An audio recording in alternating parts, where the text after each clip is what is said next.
All right. Are we ready? Asks David Stewart, already sitting by YouTube. Okay, so we're live now. We'll give this a minute to propagate across the web and let people join us. David Stewart's there. We've got a few others waiting. David, what are you drinking? Was David talking about... I seen David commenting at pub hosts. I think David's going to be in Ireland for the bus tour. That's right. Good man, Dave. Yeah. Good man, Dave. That's what's going to happen, I think. Yeah, Dave's going to try and tie it all together. Greg Anderson in Florida, our friend Greg. Good man, Greg. Mr. Anderson. I should pour a drop of whiskey. What are you sipping on there? I have the Lord Mayor's genuflect. I have to genuflect every time. The Lord Mayor's new cologne. The Pinot Noir Firkin cask. Very good. Very good. So I have to tip a hat to the Lord Mayor of Killarney. Yes, exactly. That's what you have to do. You have to genuflect every time you say his name. You have to be careful when you're genuflecting because he's his hand in your pocket, taking your money. Well, I think MP was down with him the other day, went in to collect one bottle and had to walk out with 3. I've done that. And I'll know better the next time. I'll wave at him through the window next time. Yeah. I'd still get you for something. He'd probably still charge you a fee or something like that for viewing him or something. That's it, yeah. Rental in the car parking space. The Lord Mayor of Killarney. I got this is an underappreciated version of Redbreast Single Cask, the 19-year-old from Middleton and Bow Street. A real favourite of mine. Really enjoy it. Yeah. All right. We have people. Tommy Smith, Johnny, Daniel, Amy, good evening. Michael Egan, how you getting on? Lauren, Cheryl, Scott, how are you? Jeez, there's whiskey flowing all over the world tonight. Some Bushmills Causeway Banyals in a glass. Good man, Craig. Fair play. Crack them open. Lauren, he's there on message already. How good is that? 5 minutes and 3 minutes into it, and he's on message. Boom. Greg Anderson, you dog. He knows it. I have a bit of Bushmills on standby ready as well. I'll drop a black bush to go as well to celebrate everything we'll talk about. We've got people trying to claim their seats already. Cheryl says, I'd like to be the first to claim 2 spots on the bus. Excellent. Fair play. You have to pay extra. I mean, you have to pay extra to sit on my knee. Jeepers. We're going to put you in a cage at the back. I think that's the best, safest place for everybody. We'll feed you. We'll put biscuits through the cage at you. Barry, you're not allowed to slag me about my size. For God's sake, I hurt my feelings. How's that cologne in comparison to the Viking release? I just think the Pinot Noir gives it a wee bit more depth. I don't know. I like it. I do like it. Yeah, I don't know. I haven't done the two of them side by side.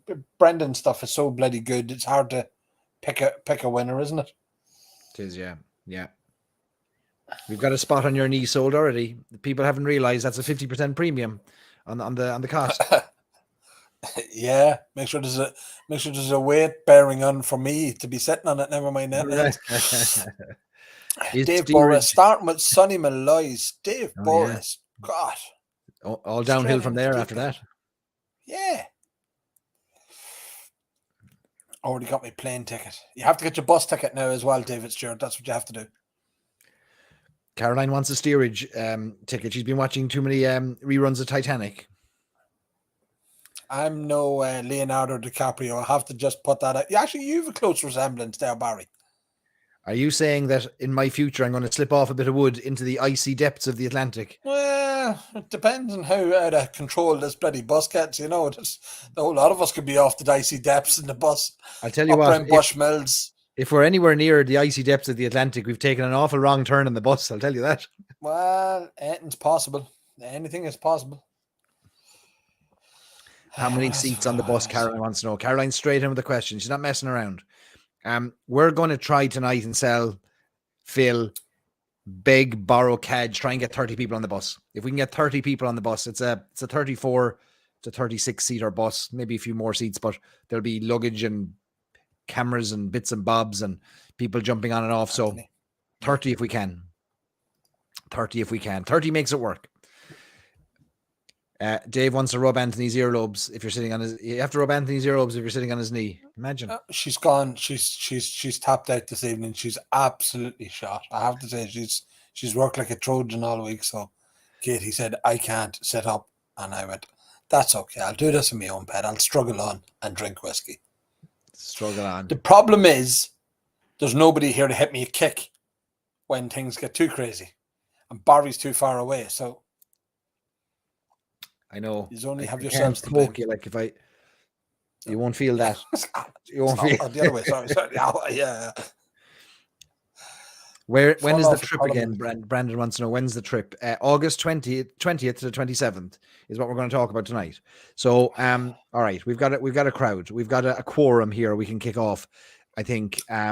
Before we do, two things I want to draw attention to. One, Anthony and Katie kicked off an auction this evening at 5:00 this evening, an Irish whiskey auction. And there was something I wanted to ask you about it, because there was you put a video up during the week, and I only read the description. I didn't watch it, but you were complaining and shouting and screaming about something related to old bottles that were not being as appreciated as newer bottles. Absolutely. It's the mad collectors that's out there. And so it's history. I mean, we've got a very narrow history window in Irish whiskey at the minute, because we only had such few distilleries producing whiskey in the 40s, 50s, 60s, 70s, and 80s even.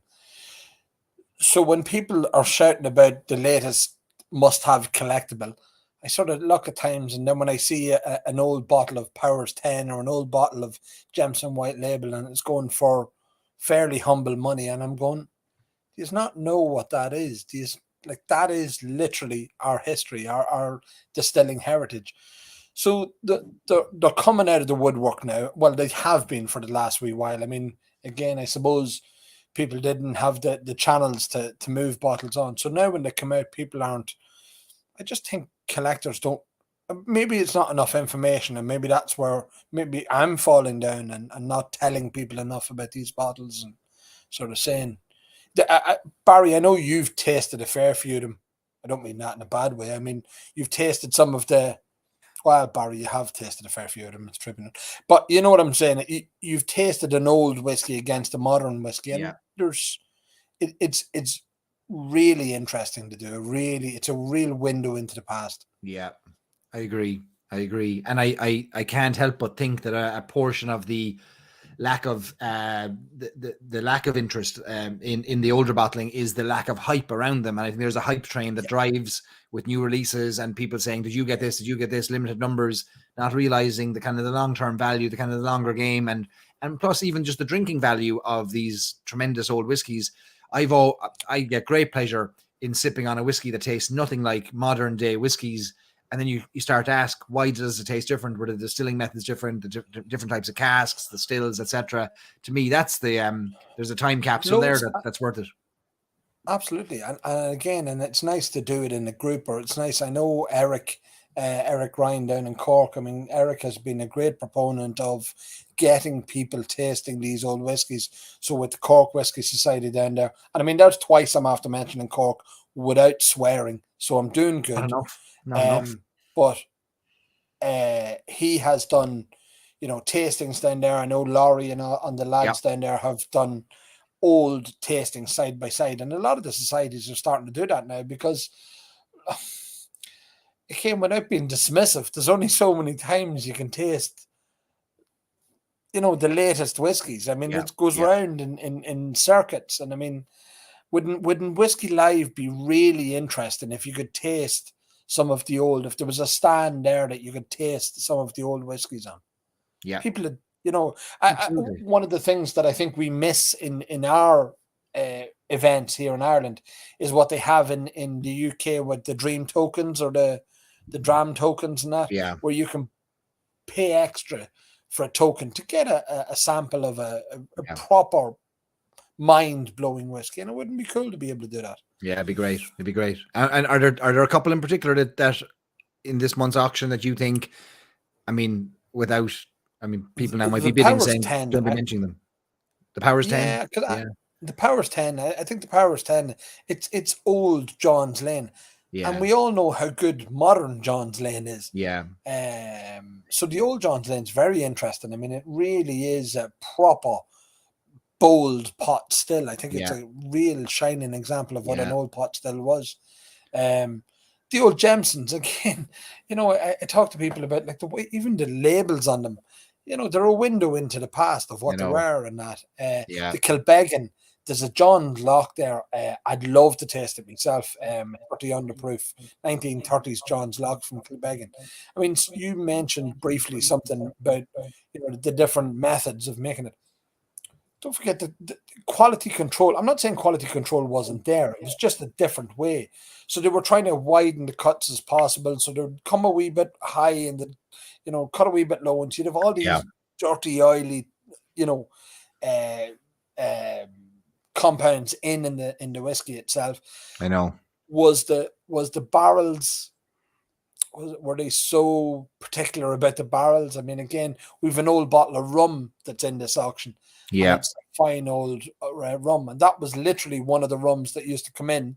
They'd empty the rum out into bottles, sell it, and then they'd have these rum bottles. And they didn't care, but there wasn't as much attention to detail. Wherever they could get the wood, that's all that mattered. As long as they could get something that didn't leak. So we won't spend too much time on the auctions, mostly because I know there's already questions coming in about the bus. But do check out irishwhiskeyauctions.ie for what's on sale this month, what's up for grabs. Second thing I'll mention before we kick off into the bus chat is it would be remiss of me not to mention a great week we've had in the Whiskey Club, in the Stories and Sips Whiskey Club. This week we had two great events, the replays of which are up on our website. We had a great event with Clare Island Whiskey, with Clare Island Single Malt on Wednesday night, with Carl O'Grady leading us through the vision, the story. Great discount code available for our members too, if anybody wants to buy a bottle of that inside the club, €20 off a bottle. Last night we had a great night, great session with Noel Sweeney, with Kieran Folliard, with Alex Capper from Redlocks Whiskey. We had a session. It was amazing. It was great crack. We were roaring laughing with the stories that Noel and Kieran were telling. They're available in our website as well. And if you're not a member of the Stories and Sips Whiskey Club, this is my last pitch for that. All I'll say is there's great crack happening in there. Join in. We'd love to have you. Storieandsips.com. All right. With that, we're here because of another lock-in we did a couple of months ago, where we were under the influence of about 16 cask strength whiskies, and we took a notion. I have to learn to keep my mouth shut. Yeah, I blame Katie because that's easy to do. I blame Katie for everything too. Yes. So here's what we're going to do, folks. You've tuned in, a lot of you, to get the details of our whiskey bus and see if it's something you might be interested in. So let me put up on the screen here. What we're going to do is we're going to share with you. Okay, before I put anything up on the screen, since we chatted about it, we've Anthony and Katie and I went back and forth with some should we, shouldn't we? Was that mad? Was that crazy kind of messages? We met on Dave O'Connell's Whiskey on the Tracks. We had whiskeys together and enjoyed that and thought about it a little bit more, chatted about this idea of a bus, and eventually decided, and I say eventually, within the space of about a week and a half, thought, all right, let's see if we can figure this thing out. So you all said it would be great if we could do a 7-day trip around Ireland on a whiskey bus. We said we'll go and try and figure it out.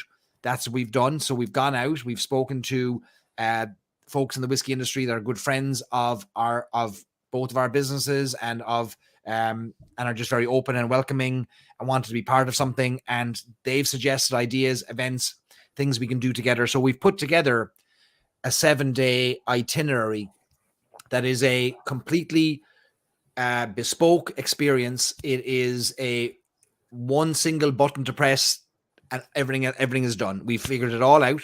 The entire land portion of this trip, 7 days. And what I want to do is I want to walk through the 7 days that we've got laid out, take all the questions that we can. If we don't get all your questions immediately, we'll come back to them. And we want to basically say to you, look, here's the 7-day itinerary. Here's what it's going to cost for us to do this.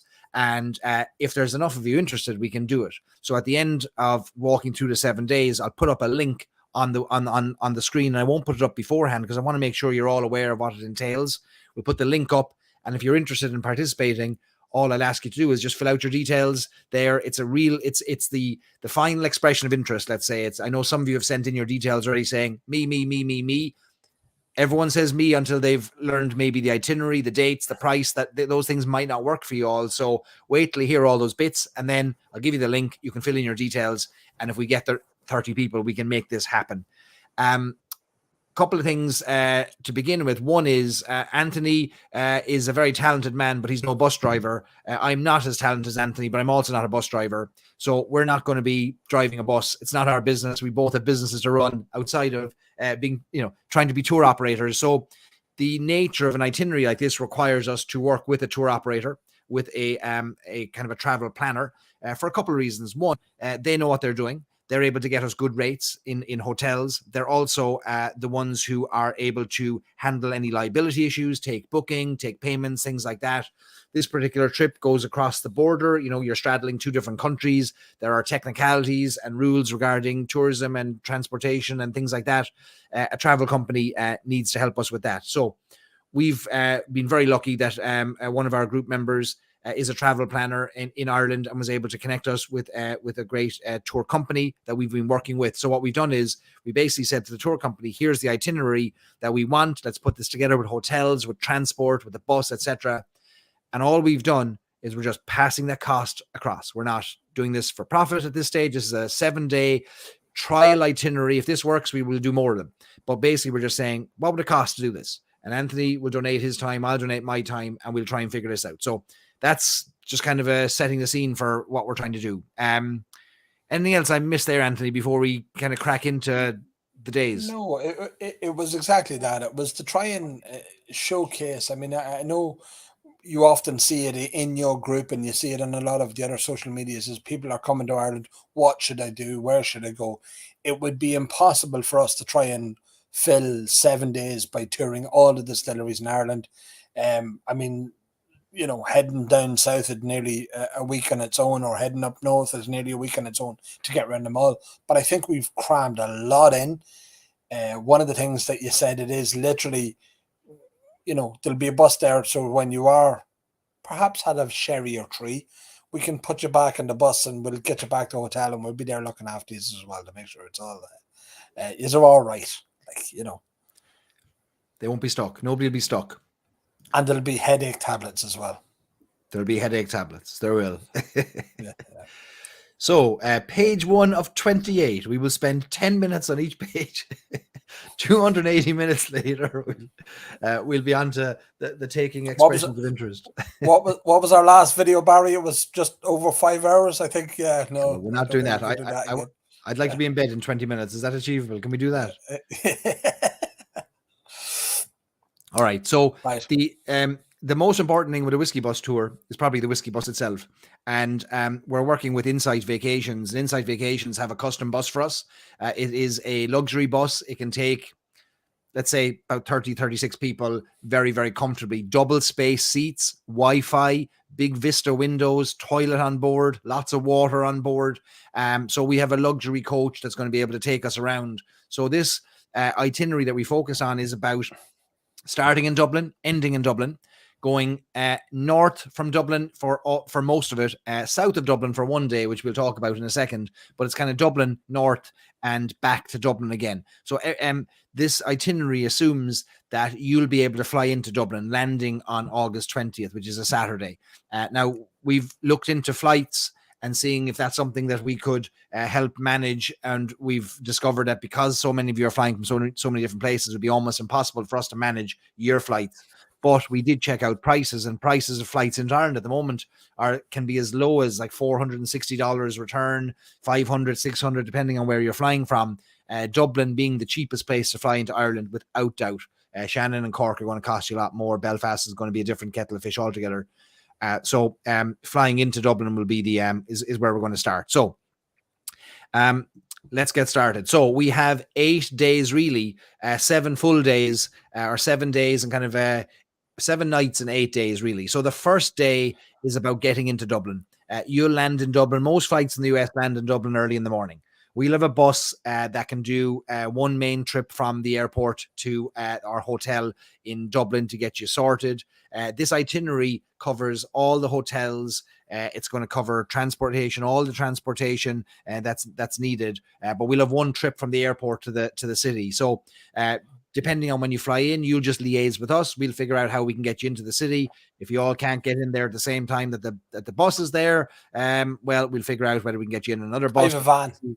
A van. Yeah, there you go. Yeah, I've got a van. We can throw you in the back of it. Perfect. Hold on to the handles there and roll around with the kegs in the back. Yeah. Yes. So what we'll do is the first day will be getting oriented, getting time, I guess, acclimatized to the time change. And we'll be staying in the Liberties area of Dublin, talk about the hotel in a second. And we'll kick off our first day with an evening drinks kind of reception, a setting of the stage. We're working on something special behind the scenes here that'll take place in the Liberties that night. We've got a placeholder there. It may take place in the Liberties, or the Dublin Liberties Distillery, may take place somewhere else. There will be whiskey. Surprisingly, I know that comes as a shock, but there'll be a big drinks reception to kick us off and get us acclimatized, get you to meet each other. Some of you will never have met each other before. You may chat online, but you may not have met each other. So first night, we'll start with drinks, and then we'll have a few drinks, and then we'll have another drink, and then we'll sit down and we'll have a drink. And that'll be our first night, kind of getting everyone sorted so that we can kick off day 2 properly with the whiskey tour proper. So that's in Dublin, in the Liberties in Dublin. We will be staying in Dublin for 3 nights. The first night, second night, and third night will all be in the Radisson Blu Royal Hotel, which is in the Liberties, walking distance to a lot. You're within 10-15-minute walk of all of the sites and in the city centre of Dublin. You're in the Liberties area of Dublin, the old golden triangle of whiskey production back in the 17 and 1800s. You're close to whiskey distilleries, which will feature as part of our trip as well. So the Radisson Blu Royal is where we'll stay. Christchurch Cathedral's one side of you. And St. Patrick's Cathedral's the other side of you. You're literally in the heart of a great tourist area as well. You're 10-minute walk from Grafton Street, from Stephen's Green. Exactly, yeah. It's all there. All there. And Grandin Central. That was one of the things that when we were thinking about this as well. It's nice to have somewhere city centred so that if people want to go out for a walk in the evening, they're there in the city centre. They're not out in the cooties, not out in the sticks where they can do nothing. This is city centre based as well. So that's right. It is nice to be there that you can do that. Right in the centre. That's it. So that'll be our first day. We'll be getting to meet you all, getting you acclimatized, laying out the itinerary, kind of explaining a bit more to you, helping you out, because some of you might want to do some things during certain days on your own, or you may travel with a partner who doesn't want to do all the whiskey things, that might want to do some things on their own. We will have a travel planner with us as well, who's going to be able to help point you in the direction. They'll be available in all of our hotels. So one travel planner will come with us. So if there's things you want to find out and do, or you need help, it's almost like a concierge is going to be with us. Because as you've learned by now, neither Anthony nor myself have much knowledge outside of whiskey, and even that's questionable at best. So you'll have somebody who can help you. All right, so that's going to be our first day, landing in Dublin, getting started. So then we are into the main thrust of it, and we're starting off strong. We're starting off on our first full day with a day on a steam train. We've teamed up with David O'Connell. Whiskey on the Tracks. Dave launched this last month, 2 months ago. Anthony, you and I and Katie and Melinda, we were all on the train together. We were indeed. It was a brilliant day out. Yeah, it was a cracking day. Oh, it was unbelievable. And it was only a shortened version as well, Barry. I mean, what we done that day is small comparison to what we've planned for this day. That's right. We were out and back in fairly jig time, but the experience, it was visceral. It was. I mean, I still talk about when the train went to take off out of the station and the steam and the noise, and it was phenomenal. It was phenomenal.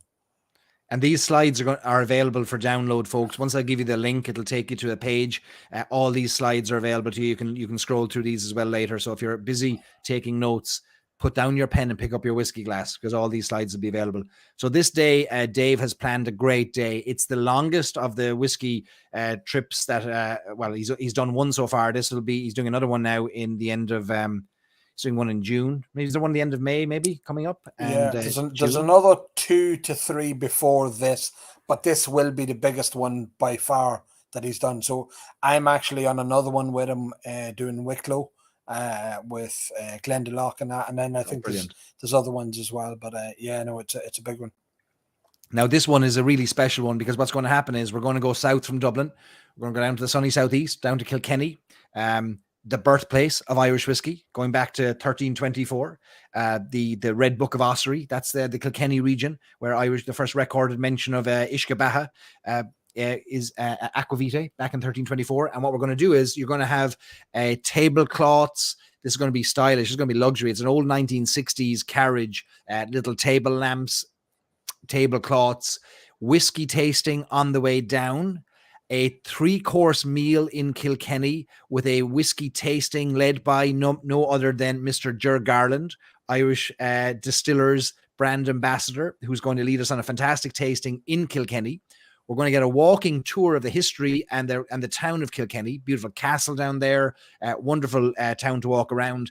And then we're going to get back on the train to come back to Dublin, and we're going to have another drop of whiskey to sip on as you're going through the Irish countryside with your white tablecloth. You're going to see the steam. Some of the soot from the steam is going to come through the windows. It's fantastic to see it, isn't it, Anthony? It just lands on little droplets landing on the tablecloth. Yeah, it's amazing. It is such a real experience. I mean, it takes a fair bit to get me excited. I was like a giggling schoolgirl. It was just fantastic. I had a beaming smile on my face. It was fantastic. So that's our first full day and that's just during the day. We're not done yet, but it's an amazing experience. Dave has put together an amazing itinerary and a man that knows how to put the detail into everything. And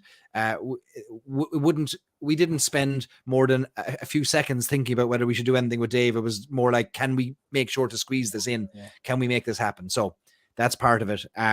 So that's the first day one. We'll come back to Dublin. You'll get refreshed. And we will go out and we'll have some drinks, perhaps in the Temple Bar that night. We'll get some live music, get a few drinks together. We'll all hang out. You're free to go in different directions if you want. But we'll have a list of places that we'll go to, places that we recommend, and places that we can all hang out as a group, or you can do your own thing as you like.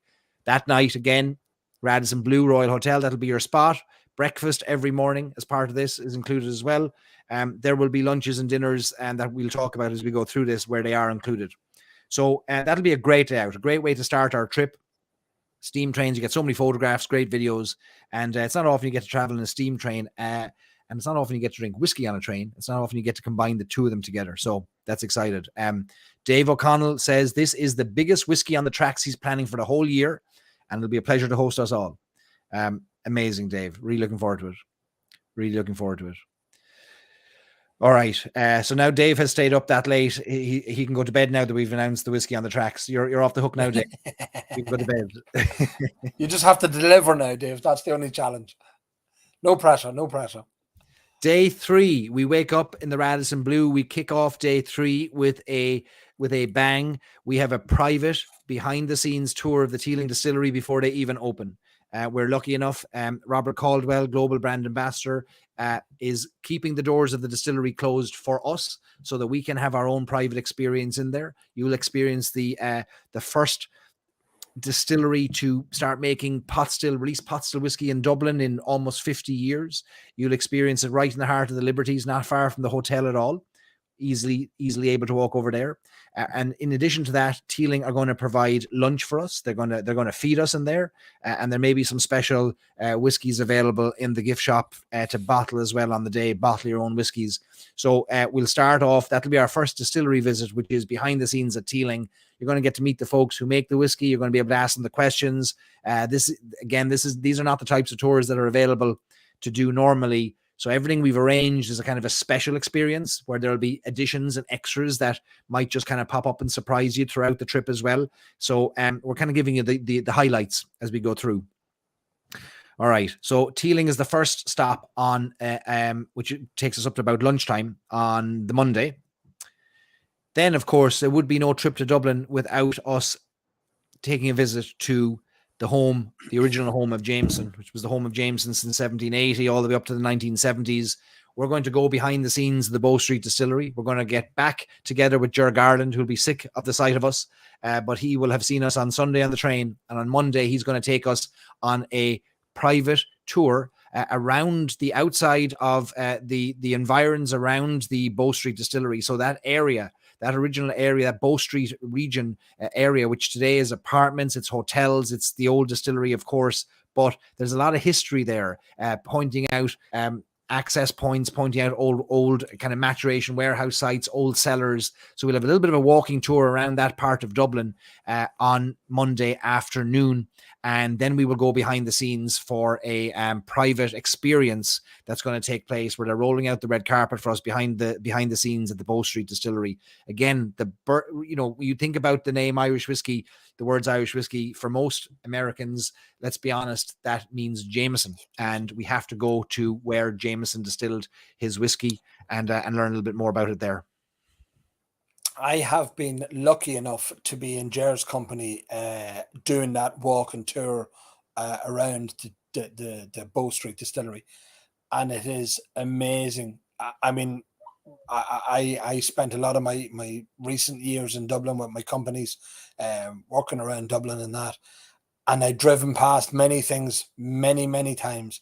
And it's not until Jer stops and he says, well, you see that archway, or do you see that high door there? It looks at a place. Well, that's where the maltings was coming out, or that's where something else was stored. It is just amazing. His knowledge is second to none. He's brilliant. He really is brilliant. Yeah, it's going to be fantastic. I learn something every time Jer opens his mouth. I learn something about whiskey, an absolute oracle of knowledge and great crack.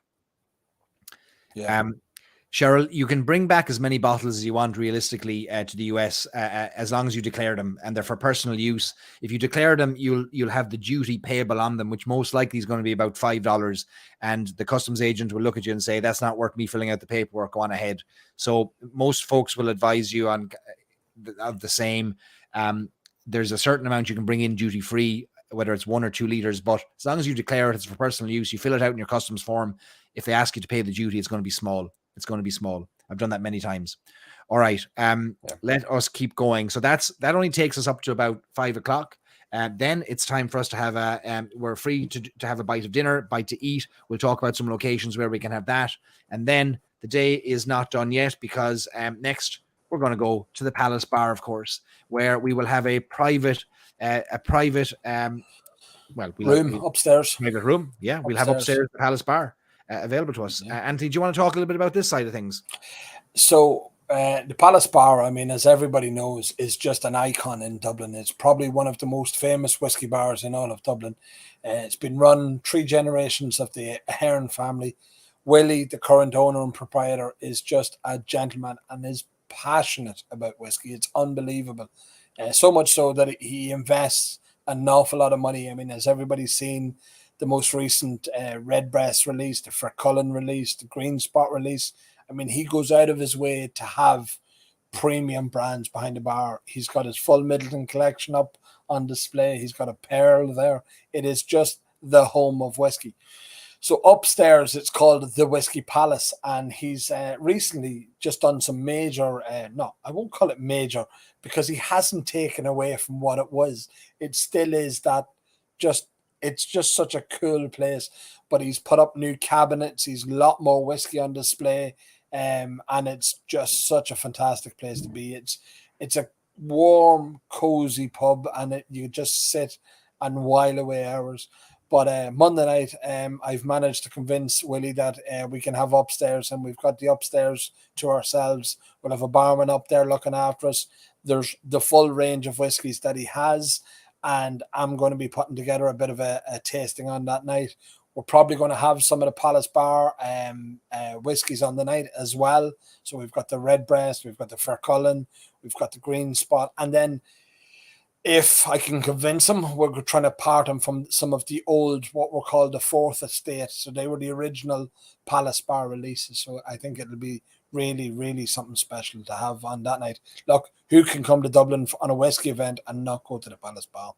Yeah, absolutely. And to get the Whiskey Palace to ourselves and get a tasting up there. I've been to a few tastings in the Whiskey Palace. They're special. You're in the first time we ever met Barry, I think, right. was upstairs. Right, yeah. What was that? That was 2018.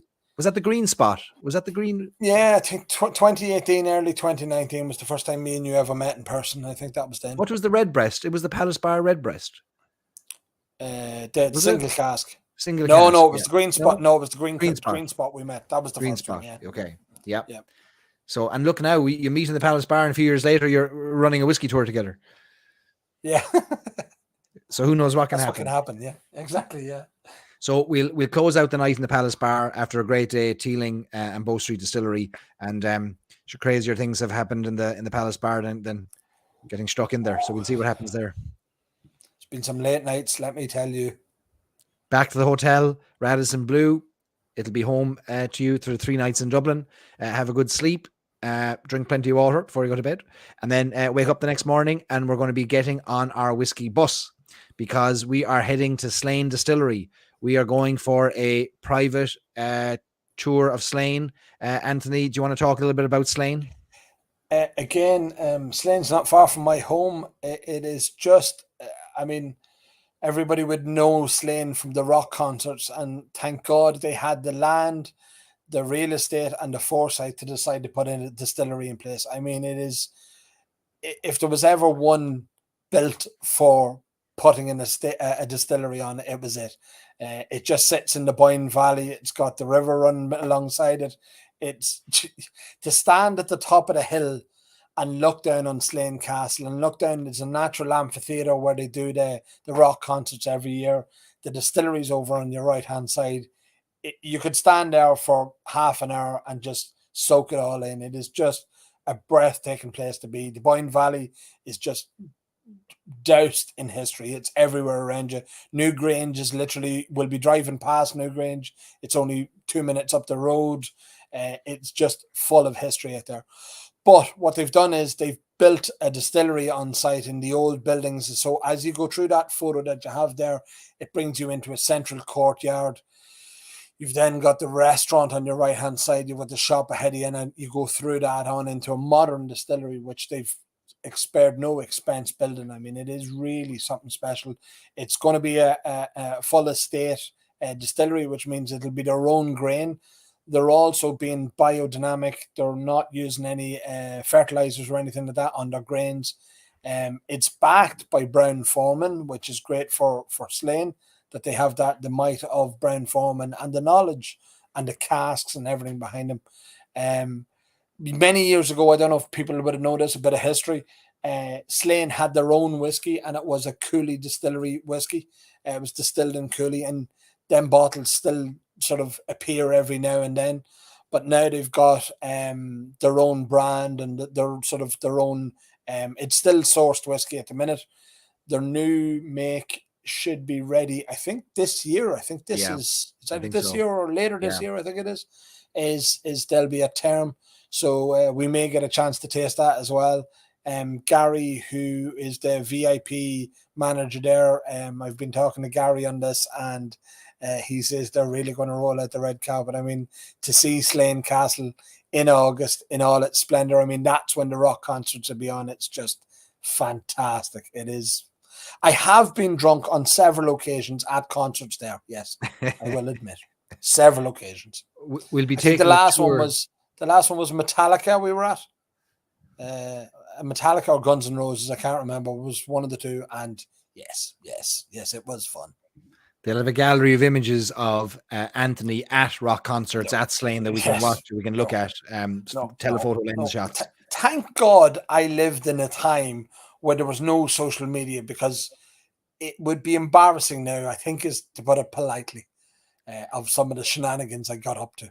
We've seen you in an elf costume. I don't know how much more, how much worse it can get, but. Well, there was a bra and panty set at one stage. That was worn as well. Yeah, no, I'll do anything. I've no shame. We're going to have a lunch at Slane as well, so we're going to eat in the distillery. Have a great lunch there. It's going to be fantastic, and a chance to see something really special. Then we're going to get back on the bus in our whiskey bus. Remember, luxury coach, Wi-Fi, toilets, double the leg space, big vista windows, super luxurious coach. Then we're going from Slane to somewhere very special, because Anthony and Katie are after buying a pub, and we are going to be spending the evening locked in within licensing hours to JJ Sheehy's Sheehy's public house in Dundalk, with music and 2 stacks Irish whiskey, maybe even Cologne, are going to come and do a private tasting for us in Anthony's pub. Talk about it. Yeah. Tell us. So we, yeah, it seemed like a good idea at the time. So this is literally my home parish. As people may or may not know, I do own a couple of businesses. And one Sunday, myself and Katie were out driving around, and we were out in my home parish where I'm literally from. I'm literally was born, 2 miles from the border, and seen a big for sale sign outside this small little country pub that I've known probably my whole life. Unfortunately, the previous owner had passed away, and we sort of were driving around the road going, what do you think? What do you think? And we sort of rang the auctioneer and said, listen, we wouldn't mind getting a look at that. We went and had a look at it. And then you think I'd know better than these auction things. I threw a bid at it, and sort of they come back and they said, yeah, offer accepted. So I went, okay. So we bought a pub. It is phenomenal. It is just, I think it was meant for this event. It really was meant for this event. It is it will give everybody a real glimpse. I mean, the 30, 40 people that's going to be there, the place will be full. It's a small little pub. It is just going to be fantastic for this. So it is the ideal venue to do this. We're not going to be long open because we're taking our time. We're doing a bit of renovation work to it, getting it ready, getting it right, as I do. If we're going to do it, let's do it right. So we're going to have it right. Katie's going to be behind the bar. She's going to be the hostess with the mostest. And I'll probably be there getting drunk and abusing her. Yes. I light the fire. If there's a fire needs lighting, I'm happy to light it. There's two fires. It is literally, as I say, it was built for this event. I mean, I didn't buy it specifically for this event, but you would think I did. It is just, it is ideal for it. So I'm going to be delighted to be welcoming you guys over to it. If we can get this pulled off, I mean, it will be a phenomenal night. I know Two Stacks have agreed and Brendan have agreed to be there on the night. It is going to be a great night because the last time that we had Brendan and Two Stacks at one of the Loud Whiskey Society's tasting, the boys don't mess around. They pull out some really special whiskies. We were the first ones to taste Polaris. It wasn't even on the market. Bulk-On, we had Bulk-On the night with Brendan as well. It wasn't even on the market, so it was just fantastic. We're going to have finger food. Probably if we've good weather, we'll pull a barbecue at the back. We've got a good big area at the back that we can put a barbecue on. We're going to have a cracking night. There's going to be a bit of music. And as I say, it will be a dinger. Now, that is if the landlady doesn't get too upset with us and throw us all out and start screaming, get out of my pub and all that, She'd be well advised to tell us to go home. But that's an amazing night. So, we've done, how many virtual lock-ins have we done? 60, 70 virtual lock-ins. Now we're going to have an in-person gathering in a pub with music, with the people we've talked to for years, virtually. Now we're going to see them all together. So it also, Barry, just to say it, the pub won't be open. Okay. It will be just us.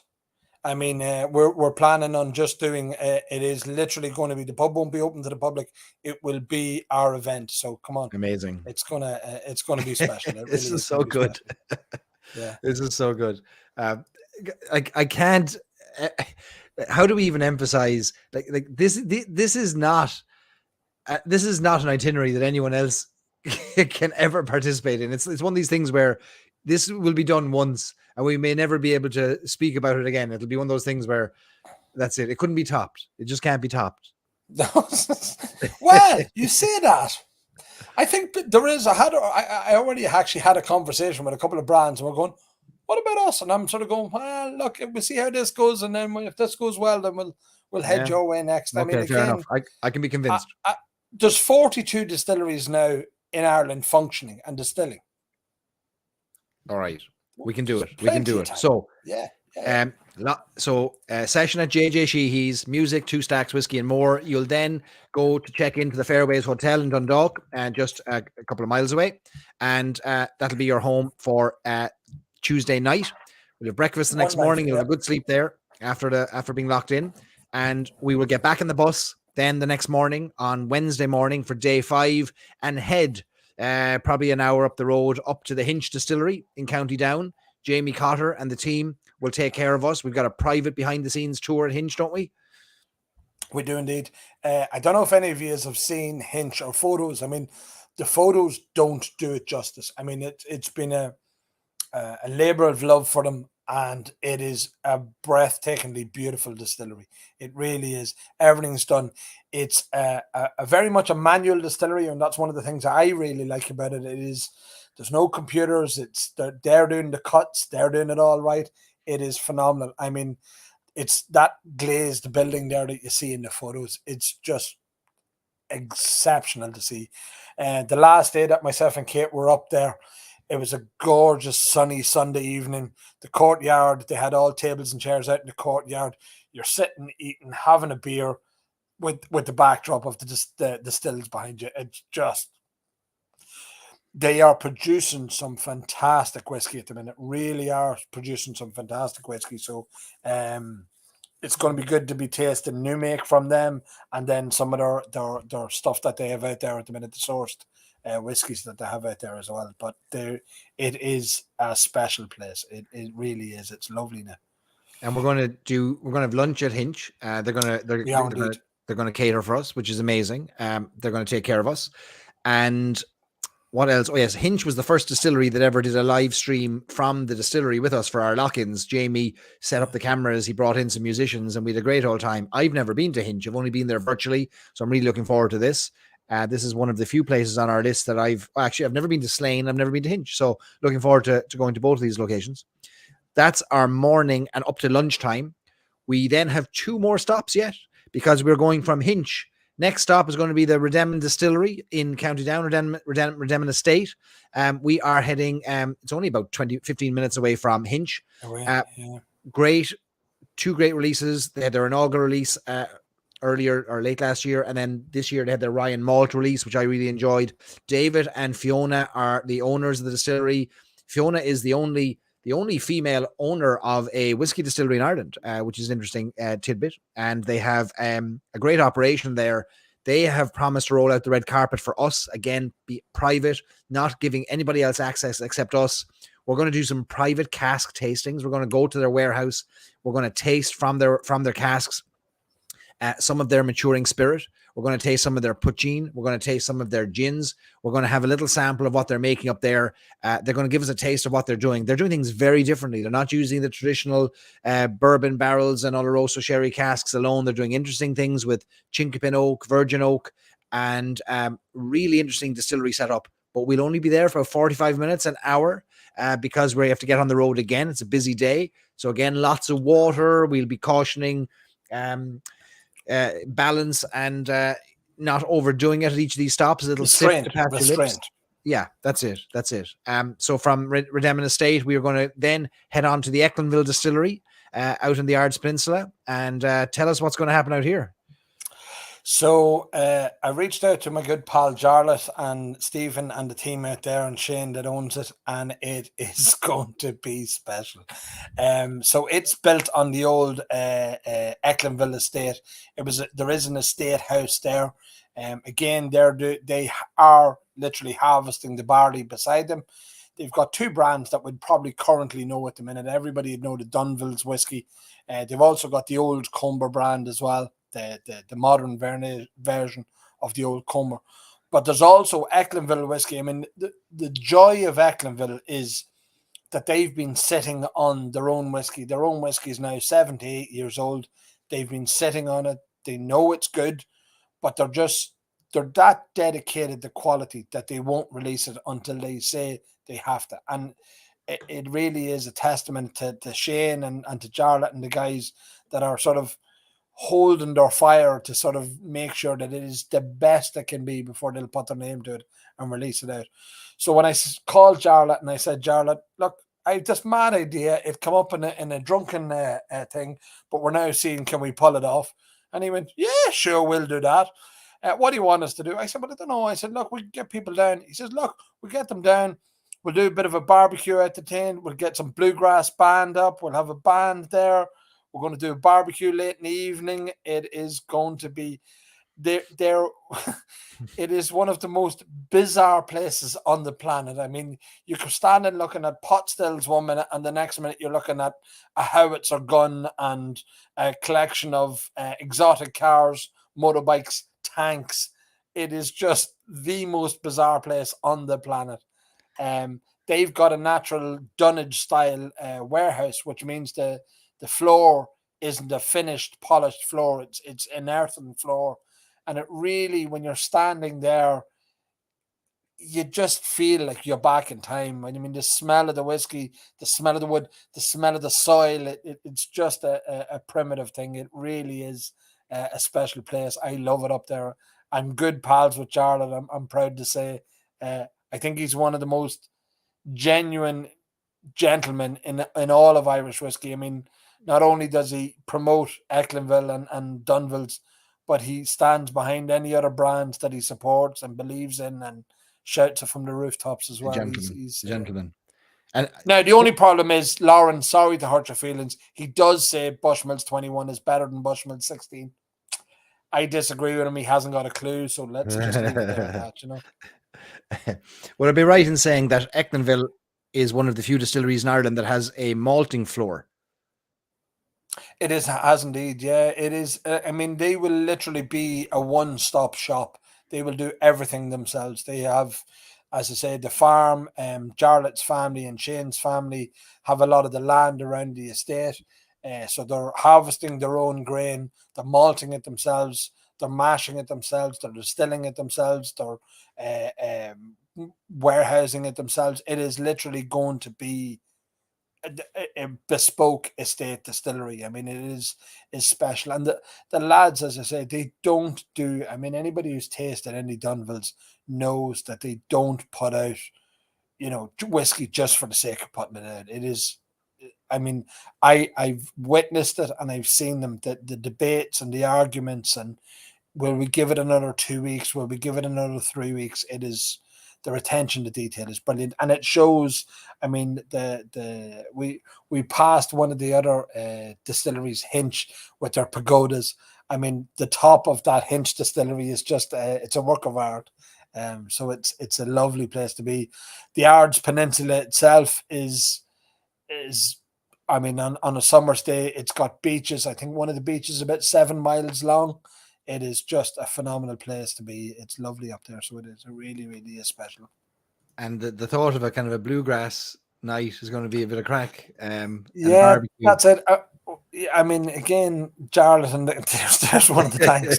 It is bizarre. Tanks. It is genuinely, it is tanks. It is. I mean, Shane himself has been owner. I mean, Feckin Irish Whiskey was one of Shane Braniff's first brands.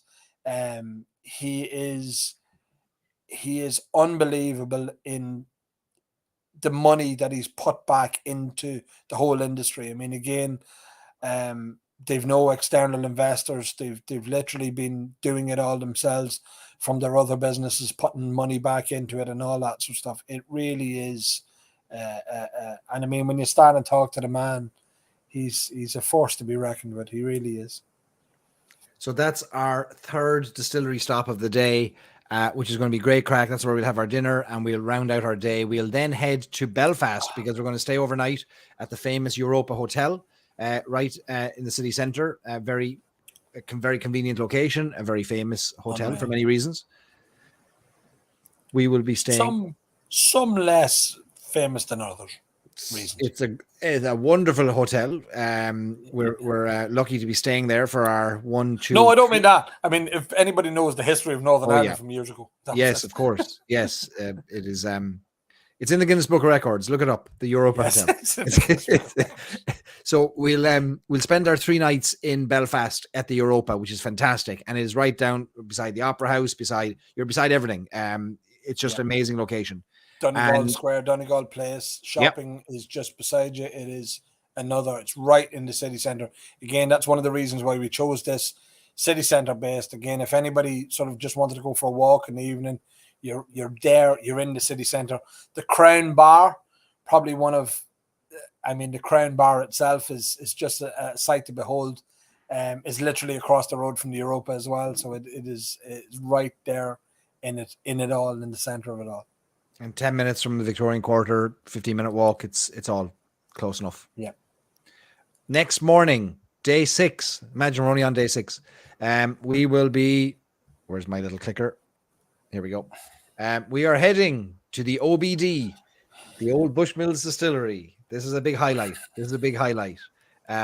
In January, we had our lock-in, our members meet the maker live with Alex Thomas, master blender, Lauren McMullen, legend, from inside the Old Bushmills Distillery. We're going back there. We are going to have a private experience that they're going to pull out the stops. You're going to get to meet Alex. You're going to get to meet Lauren. We're going to have the crack in behind the scenes at the distillery, maybe see some things that other people don't see as part of our visit. They've been closed for the past 2.5 years. They've only just opened back up this month, and I cannot wait to go back. There's something very special about going through those gates and seeing those pagodas and realizing the 400 years of history on that site. And you cross over, you see the River Bush and the wonderful lettering on the roofs, and you know you're part of something special. And we're going to get a great experience and a tasting in behind the scenes there at the Bushmills Distillery. And that's just one stop up on the Causeway coast that day, isn't it? Yeah. One of the things that we talked about earlier on was history when you were asking me about the old bottles. Yeah. And I mean, that photograph there is the definition of history and of Irish whiskey. I mean, what they've distilled over the years, again, as I say, me and Jarlath, we argue over, the 16 or the 21. But isn't it a privilege that they've got so many good whiskies that you're arguing which is the best? It is just phenomenal. I mean, their innovation with the acacia wood and the distillery reserves is fantastic. It's lovely. You've got a lovely shop there. You can buy your own distillery exclusive bottle and you can get your name on it. It is just a great place to be. Lauren says her and Alex are going to put on a show for us, and I'm telling you they will, and they're great crack to hang out with, so we're going to have some fun. Greg says, I want to stop at the Causeway and find a random bottle. Well, guess what, Greg? We're going to take you there, and we're going to put some fishing lines into the water there and see if we can pull out a bottle and have a sneaky little sip with Lauren down on the Causeway, down on Giants Causeway itself. You can't go up to the North Coast and not go and see the world famous Giants Causeway. I mean, it's just unreal. The scale of it, it's unreal. Absolutely, it's amazing. It's amazing. And Lauren will point out she'll point out the camel and the organ, and she'll point out all the really interesting sites from the basalt columns. It's a great, and it's only 10 minutes from the distillery, which is incredible. Yeah. So that just driving along that whole North Coast is it's like another world. It really is like another world up there. It's fantastic.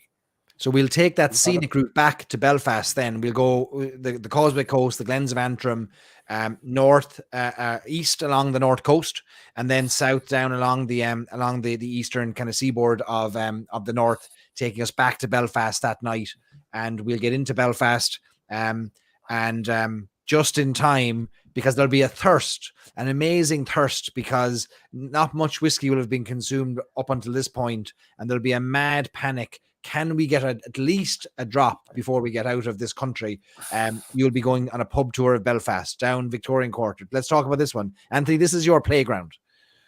I don't think there's a cooler place to be. I mean, what that gentleman who owns the Duke of York, Willie Jack, has created is it's just unbelievable. It really is unbelievable, because that pub, the photograph on the right, doesn't do it justice. It is just a mecca for everything whiskey related. He has spared no expense in putting it together. Some of the mirrors that's in the wall, hanging on the walls, are worth tens of thousands of euro. I mean, literally one of one mirrors. They just don't exist. He also owns the Dark Horse, which is across the road, and the Harp Bar. He's got 3 pubs there beside each other, and each one of them, any city would be proud to have any one of them. And he's got 3 of them beside each other. They are just amazing bars. But what he's got beside it as well is the friend at hand. I mean, the friend at hand is just, it's more of a museum than a whiskey shop. It is, he takes great pride in showcasing Irish whiskey. Many conversations I've had with Willie, and it's, he wants to preserve and embellish Irish whiskey for the next generation after it. We were lucky enough to be at an event there 2 weeks ago, myself and Katie, where they were launching their latest Dunville single cask, and again they just pull out all the stops. It is an exceptional bar, but not only the 3 bars that he's got there, the entire Victorian Quarter has just been revamped. You've got the Merchant Hotel, you've got the Grand Social, you've got so many places that are there beside it. Great whiskey bars. You won't be short of a drink to have in and around that area. It is just fantastic. You could walk back to the hotel. It is within walking distance of the hotel, as Barry said, 10-15 minutes. But I think you'd be missing out on a great night that we'd be having there as well.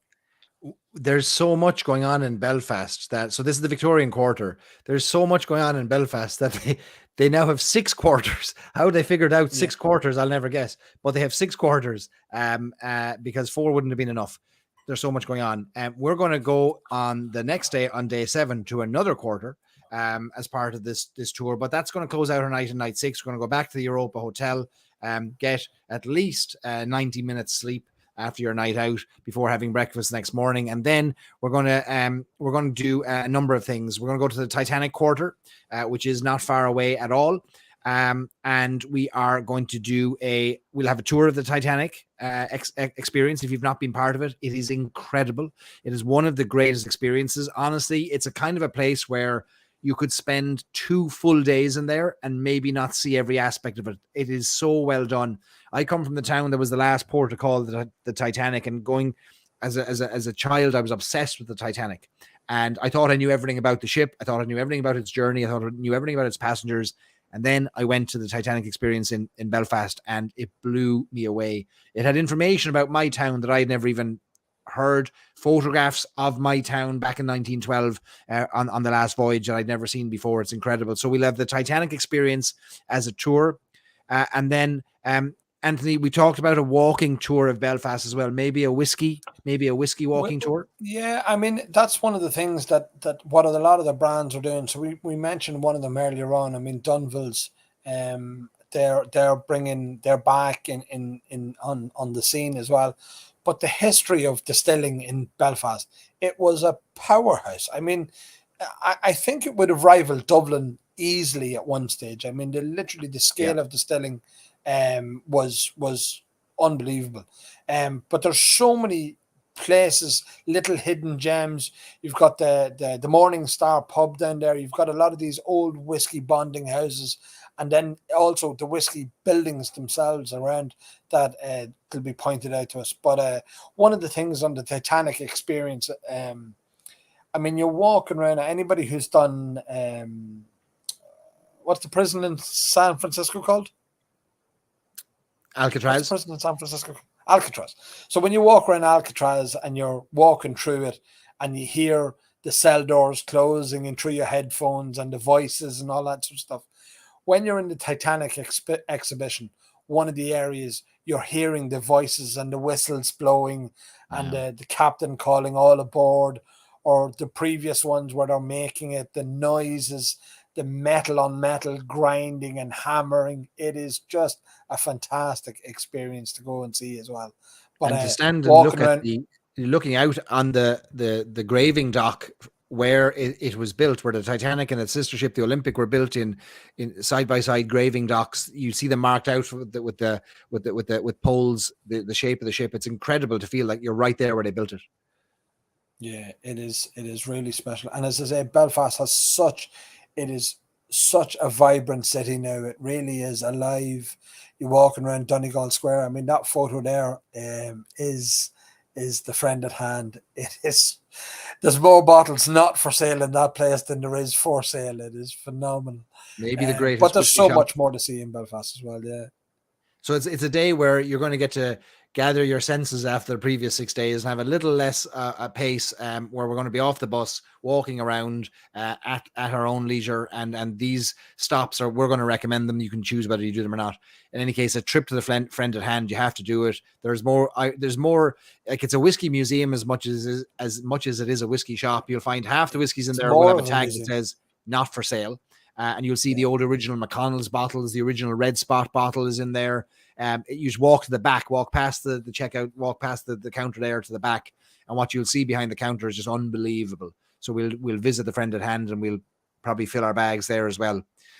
Ray, who's been there forever and a day, is just a fountain of knowledge as well. I mean, he's a gentleman to boot, but he loves talking and have a crack. He knows his whiskies inside out.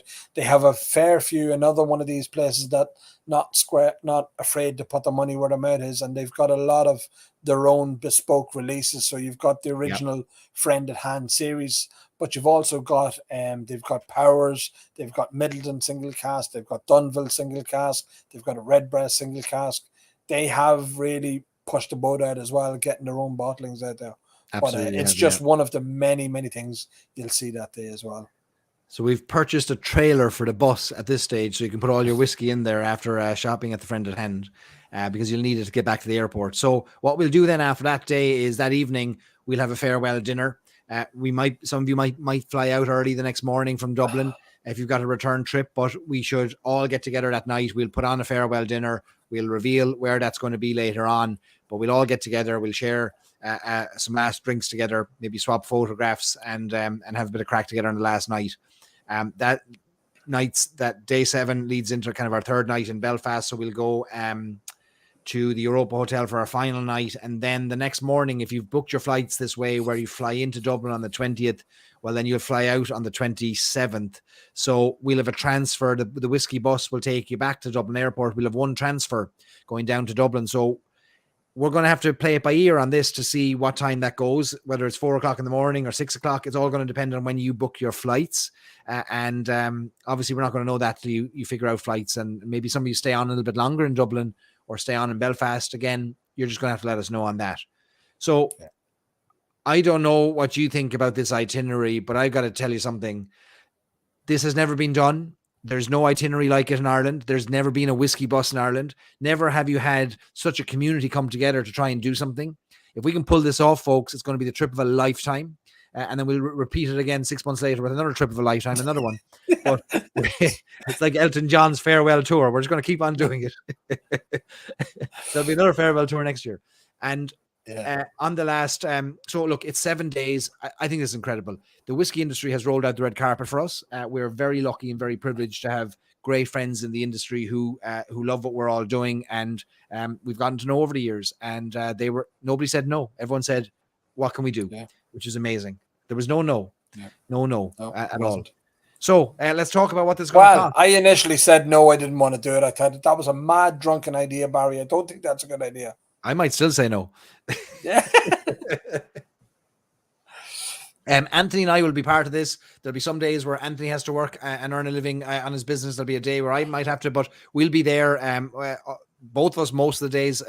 In fact, every day there'll be at least one of us there. We'll be part of this. We want to experience this just as much as you do. So we're gonna be there for part of this. So, or all of this. Sorry. So let's talk about. There's a cost associated with this, of course.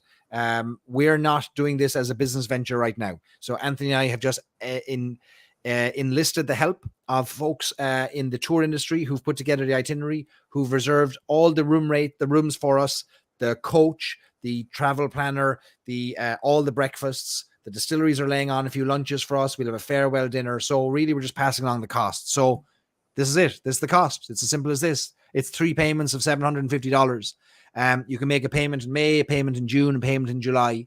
And let's break down those costs because that's per person sharing. So if there's a few of you now that say, well, I'm traveling on my own, there's 2 options. One is there's a single supplement. If you want a room on your own, you're going to have to pay an extra $800. If you don't want a room on your own, our travel planners can match you up. If one gentleman says, I'm willing to share with another gentleman, one woman wants to share with another woman, we can match you up. And if you're happy to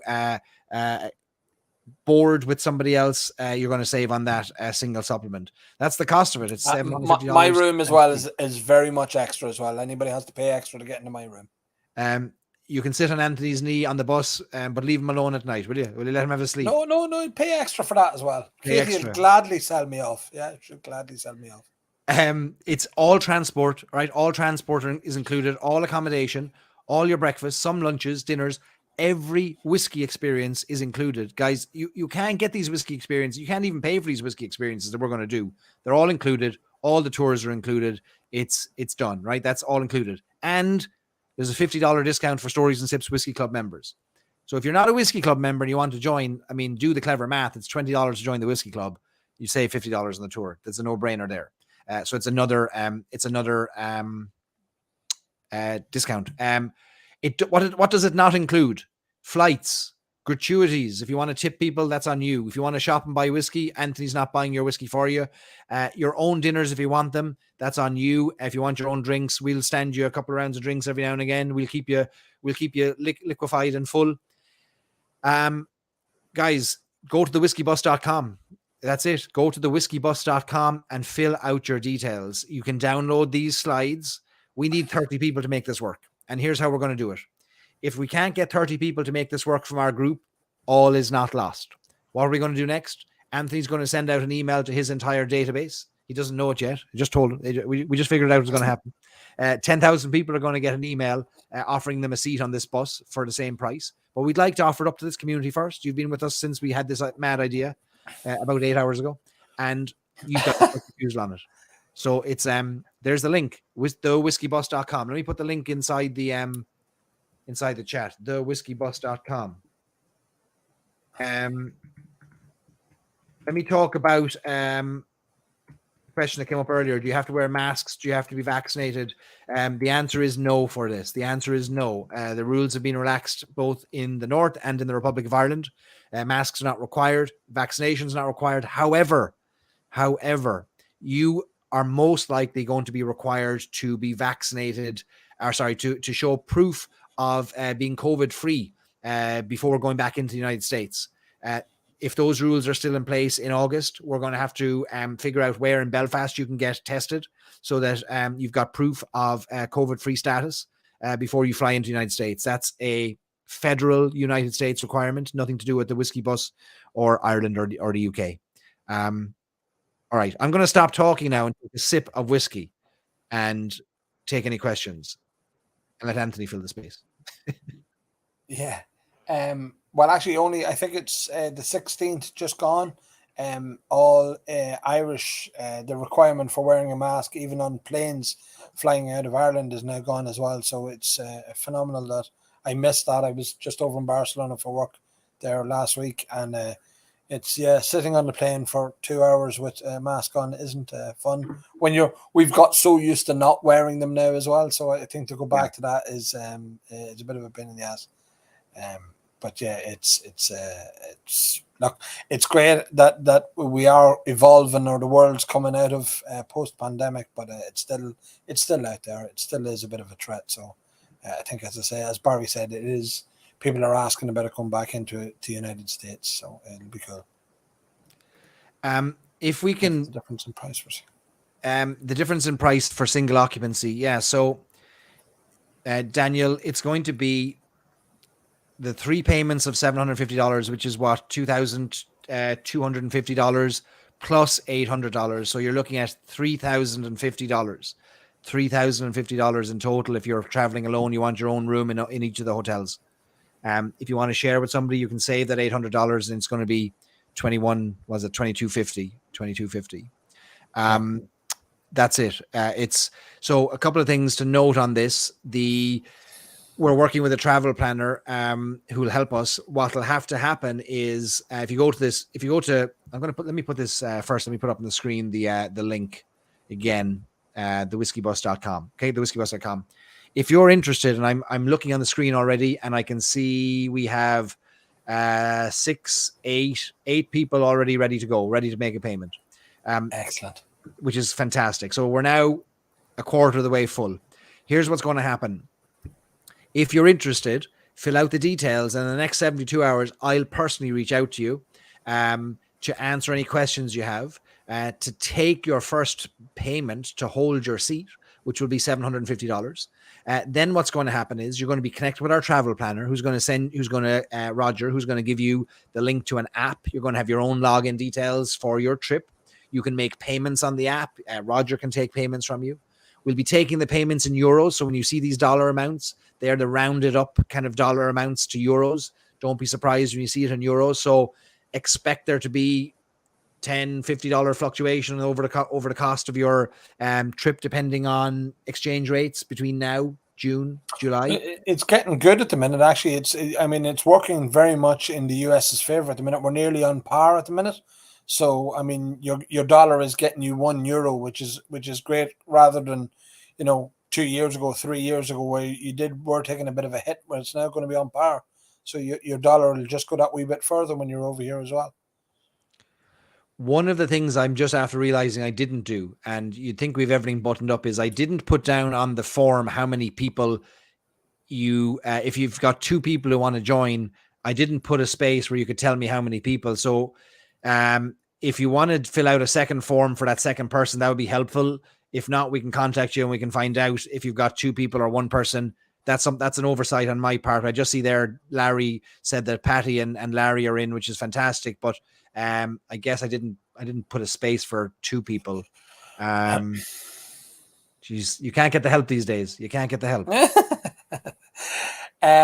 One of the things that we've been asked quite a bit as well when we started talking about this was Irish people sort of saying, "Oh, what happens about us?" So yeah. I'm sure there's a lot of guys that use all interact. A lot of the group would interact with a lot of the Irish users here an awful lot as well in the Irish community.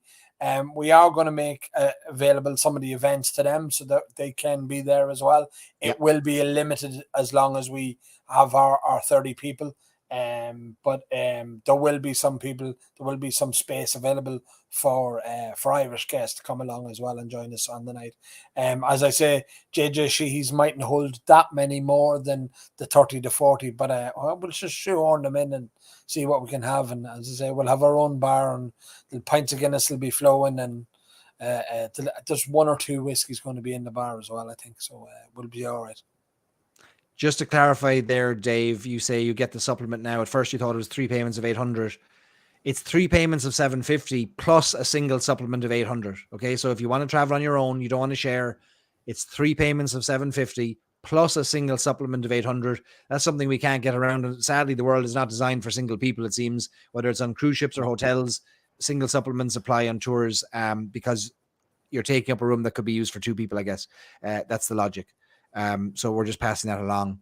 Yes, JD says it's right. You can just put it in the name field. I noticed some of you have done that now. Some of you have put in there if there's 2 people traveling. Great. Larry, you did that. Thank you. 1, 2, 3, 4, 5, 6, 7, 8, 9, 10. I think 11 people have signed up already, ready to go, which is fantastic. 11. One of the things that I commented earlier on to Barry when I was saying this is literally every day is planned out for you if you want it to be. There's no obligation on everybody to do every event, because some of it could be hard going for the 7 days. But I mean, you wake up in the morning, you get your breakfast in the hotel, and next minute we're looking after you from there on in. So we're taking you on the bus, we're taking you to a distillery, we're taking you to a unique whiskey experience as well, which I think is something that you just can't get anywhere else. I mean, to rock up to Teeling just as a normal paying punter, you're not going to have the same experience, or Dunville's or with Hinch or any of the distilleries. This is going to be a fantastic thing, and we're really going to have as Barry said, the red carpet rolled out in a lot of places for us. 100%. And I would argue that to spend a week with Anthony alone is worth more than it's worth more than $2,200. I mean, surely. I mean, Katie pays more than that regularly for the help and carers, but I mean, yeah, she pays more than that.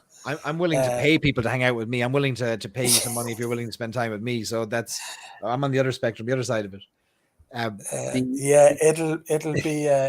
It'll be exceptional. I mean, it started off as come on, let's do it. How hard can it be? As everything good in life usually starts out that way. I mean, when we started to put meat on the bones, it really started. We were both talking to each other and sort of saying, this could be special. This really will be special. And we've both made the goal of, this isn't a money-making exercise. Let's get as many people here as we possibly can. Let's give them the experience of a lifetime. We'll have photos, we'll have videos. Now, they probably will be banned at certain times of the evening, just so there's no, how is it that it does not include a tour of the Irish whiskey auction? Look, we can do it at it. We can squeeze it in. If we can get people back to Dundalk at a reasonable time, we will get into Irish whiskey auctions. Probably actually do it on the way home before we go to the fairways for to check in. So it could be done.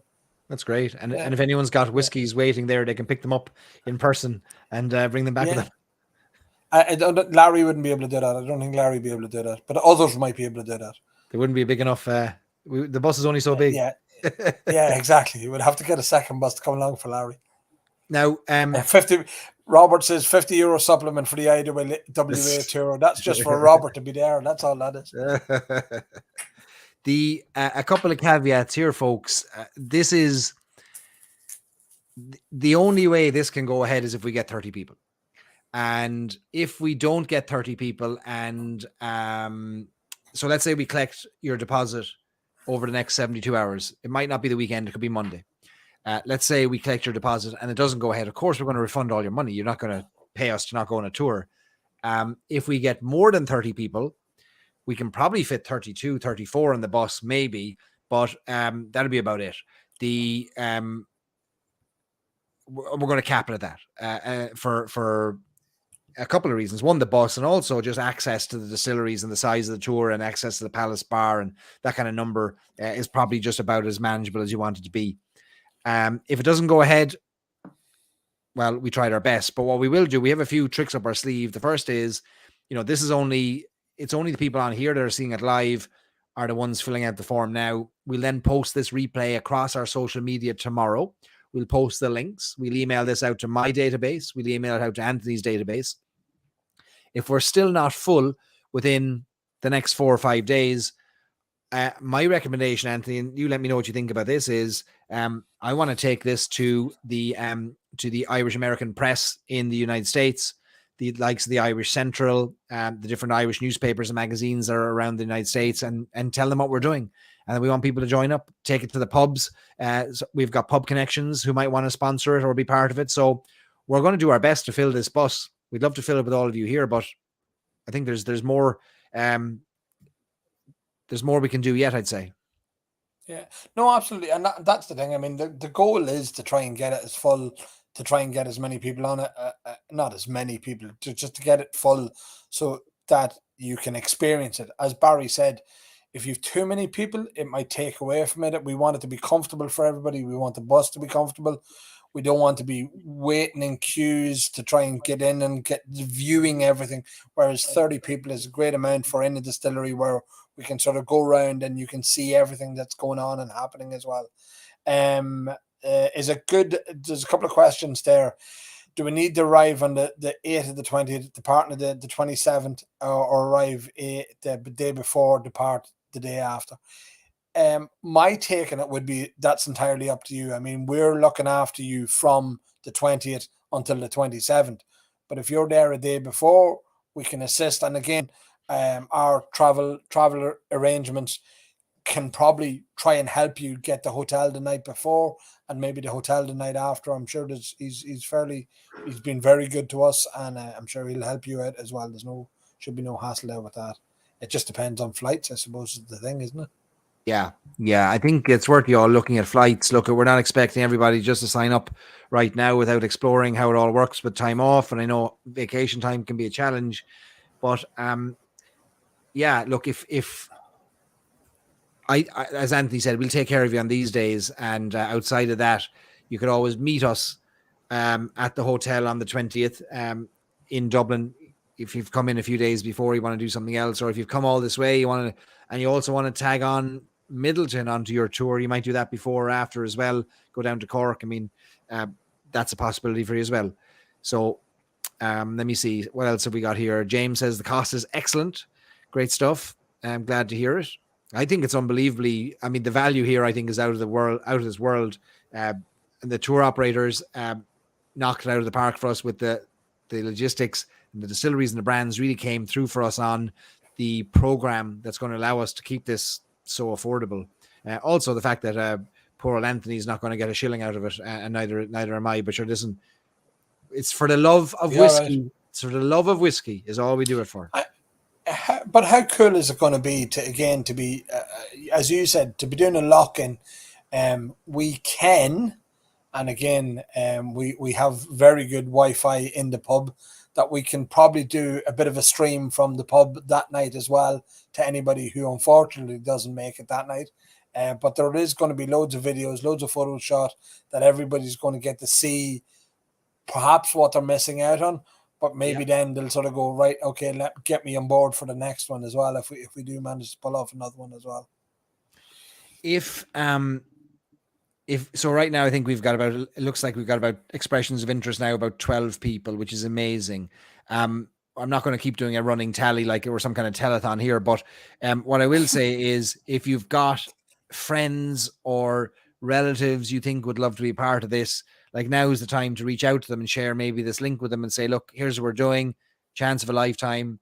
Let's figure this out and let's get to 30 people and let's get this done. So we might be leaning on you to do a bit of sharing for us, and we'll have our little poor hat in our hand going to you saying, would you ever share this so we can fill our bus?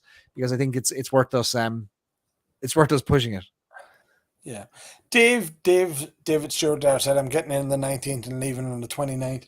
Again, look, I've been living here my whole life, well, apart from a few years abroad, but I mean, we've enough contacts. We can help out if we can help out in any way with logistics, or if you're in the airport ahead of time or whatever the case may be, we're definitely going to try and help you out as best we can. So just reach out to Barry or myself and we'll help you out.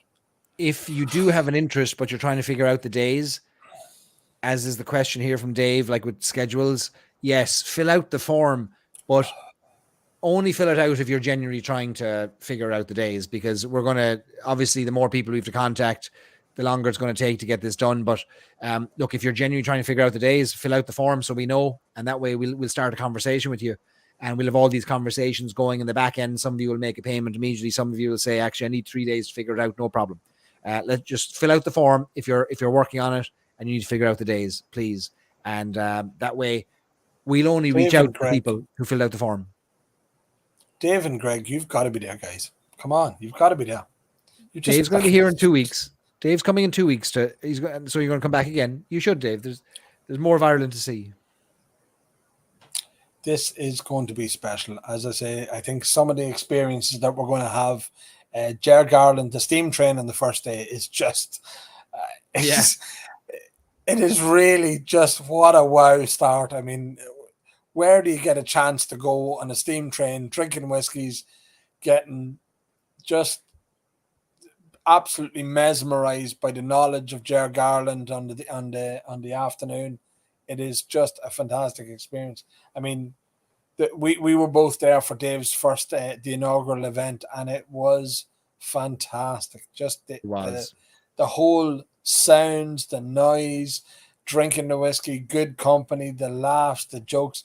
Outside when the train stopped in the station in Maynooth and it decoupled and it went round the front to change ends. I mean, watching the guys work and the black faces as they were just sweat running off them as they're shoveling coal into it. It's just the smells, everything. It was just really a unique experience. I was delighted to be on it. It really was. I'm trying to find a picture here of a little video on the train because it was really special. I think I have it here. Yeah, so here's, I'm going to put a video up here. This is me getting very high tech now, just actually holding my camera up to the phone. 1 second, up to the screen. Stop sharing. Okay, so let me put me full screen there for a second. This is the steam train. I'm going to share it here.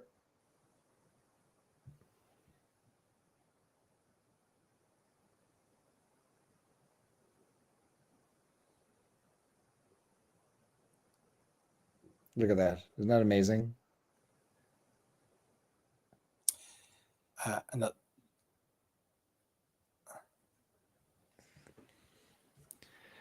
One of the ties from that, Barry, is that the train, the locomotive itself, is the Great Northern Railway. It's the GNR.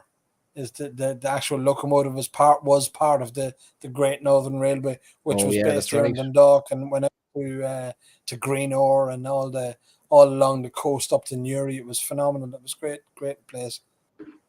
A good question there from that I see a few of you having comments about. So the timing, you're dead right. Do you book the flights before the tour goes ahead, or do you wait for the tour to go ahead before you book your flights? Here's my recommendation. We should have this figured out, hopefully, in the next week about our likelihood of this going ahead, I would say. What do you think, Anthony? Like in the next week, we should know, right? Yeah.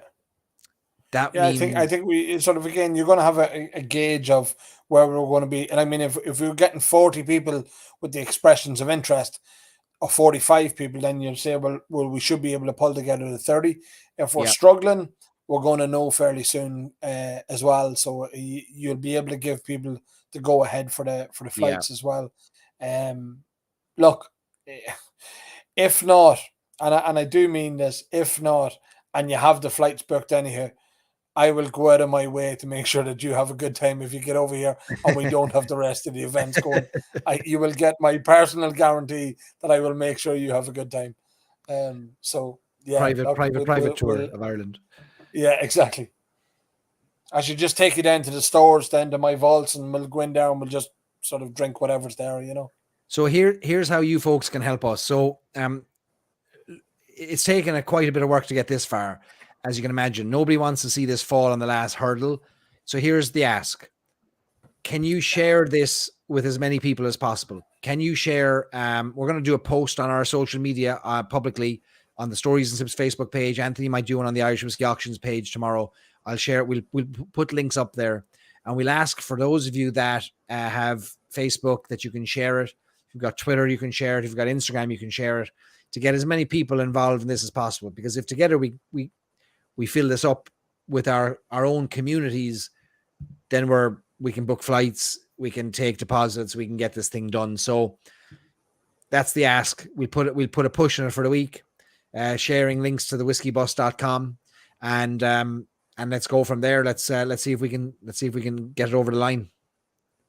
Yeah. Fingers crossed, as Brian Dave says, you won't struggle. Yeah, but look, we want to get it done, you know, and but I'm also conscious of timings, and it's not uncommon for vacations in the United States to be booked and planned for Europe 2 years ahead of time, not 12 weeks. So we're asking a lot, but maybe it's the itinerary that's worth it. So yes, fill out that form if you're at all interested. If you think you can get it over the line, you think you can get the days off, or you just want to start the conversation with us, will you go to the whiskeybus.com and fill out the form. It looks like we've got, you know, expressions of interest wise, probably halfway there, which is not bad. It feels like this feels like an NPR media drive, public radio. We're trying to get funding to stay on air for the next 6 months. You know, dig deep in your pockets so that we can stay on air here. But let's get this bus. There's an element of that, Barry, as well, because I mean, I have a sort of reputation to maintain.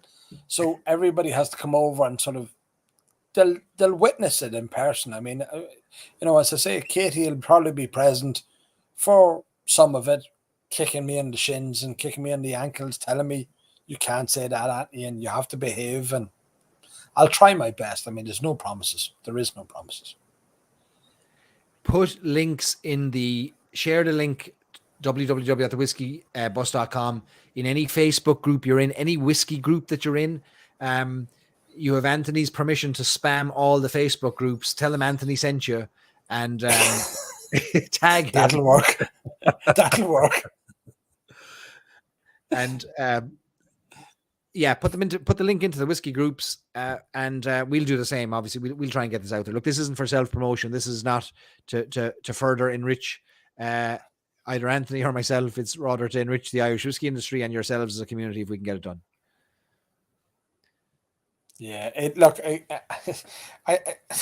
the more you think about it, the more you think it is just probably, I know you say once in a lifetime, But each one of these, if we ever did pull off a second one or a third one, I think each one of them would be so unique in the events that we'd be doing and the people that would be there. Everything about it would be a unique experience. I've been on some fairly special ones, and it's lovely. As I say, the train was one. I think it really was the highlight of my year for a while there. It was really special to be on it, and nice people. It is just brilliant. I have to say, it was brilliant. But come on, I mean, this. Oh yeah, I mean, this is any one of these days, as you say, would be. If you had one day with your friends, your whiskey friends at any one of these locations, you'd count that as one of the best days you've ever had. One thing that we didn't list that's included in your price is access to a lawyer, a doctor, a judge, a priest. All of that is part of the. You see, the great thing about this is it's Ireland. So we know somebody. There's bound to be someone somewhere along the line. If we do get stopped by the local constabulary or the local Gardaí, I'm sure we can sort of have a quiet word and say, listen, well, you see, we have to explain that. We'll get away with it. It'll be grand. Don't worry about it. The famous statement in Ireland, it'll be grand. Don't worry about it. If only people knew just how many lawyers, doctors, policemen, judges are in our whiskey community to begin with, they'd sleep a lot safer at night, knowing we've got it covered. Yeah. Is Brian Redden coming to bail us out? I don't know if the licenses are transferable. That's the only thing. I don't know. I already asked him about that. They're not, sadly. I did inquire, inquiring minds. Okay. One other thing I'll mention here, Anthony mentioned it about our local Irish friends who want to participate. There'll be ways to join in along the way to certain experiences if you're based in Ireland. I know a lot of our American friends would like to meet our Irish friends as well, so we're going to have ways to make that happen. Our first goal is to sell out the 30 seats. If we have to get creative, another option for us to do, but it'll only be a last resort, is that if we can't fill the whole week, or if we can't fill all 30 seats for the full week, we could chop up the week, but that's going to be very hard work for us to do 3 nights for people or 2 nights. It's going to be a lot of work, and I'd rather not get there, but we'll get creative anyway, as much as we can. Yeah. As much as we can. And again, there's a lot of the Irish guys, as they would love to meet up with a lot of the people they've been chatting to for a while and that as well. So we are going to try and open up the events and try and get them at them as well. Again, our numbers are our ceiling there, because you can't have too many people, all cramming into some of the places, just don't hold it comfortably as well. So we could have, I'm sure there'll be cars following along behind us and minibuses. I think there was already talk of a sneaky minibus following our bus. That's true. We will have it branded a little as well. Yes. The bus. So if you do get waylaid a little, it'll be sort of easy enough to spot as well. So we will be there as well. I mean, I'm not easy to miss as well. So that's one of the things as well. There's something else. Oh yeah, there are a bunch of Irish lads, like you said, have already started planning renting their own minibus to chase us along the roads and follow us and try and jump over ditches and fences to get into our events. We will have security on standby to prevent such approaches from the sides. What else? There was something else I wanted to mention. Oh yeah, Forsyth's, the copper company, will be following us to reline our livers as we go through all of the distilleries as well. That's important to note. Yeah, it will be a fantastic thing. It will be out of our hair direct to Dublin. It was, look, if we get this going, I mean, again, I will literally make myself as available as possible to be able to answer questions, to help people out. As we said, if people are in early or leaving a couple of days late, again, look, whatever help or assistance we can provide, it'll be there for people to do. So it's a good suggestion from Daniel there as well. That we might get a Facebook group going once we. That's not a bad idea. Do a Whiskey Bus Facebook group. Yeah. I'll follow up on that. Then again, there'll be people trying to sort of wangle their way into it and sort of say that they're a second bus driver or a support driver or something like that. There's already been a few offers of that, Larry reckons it'll be an easy sell once we get the link up with the itinerary. And that's up there now. So if anybody wants to share it, whiskeybus.com, and we'll do a post on it on social media tomorrow.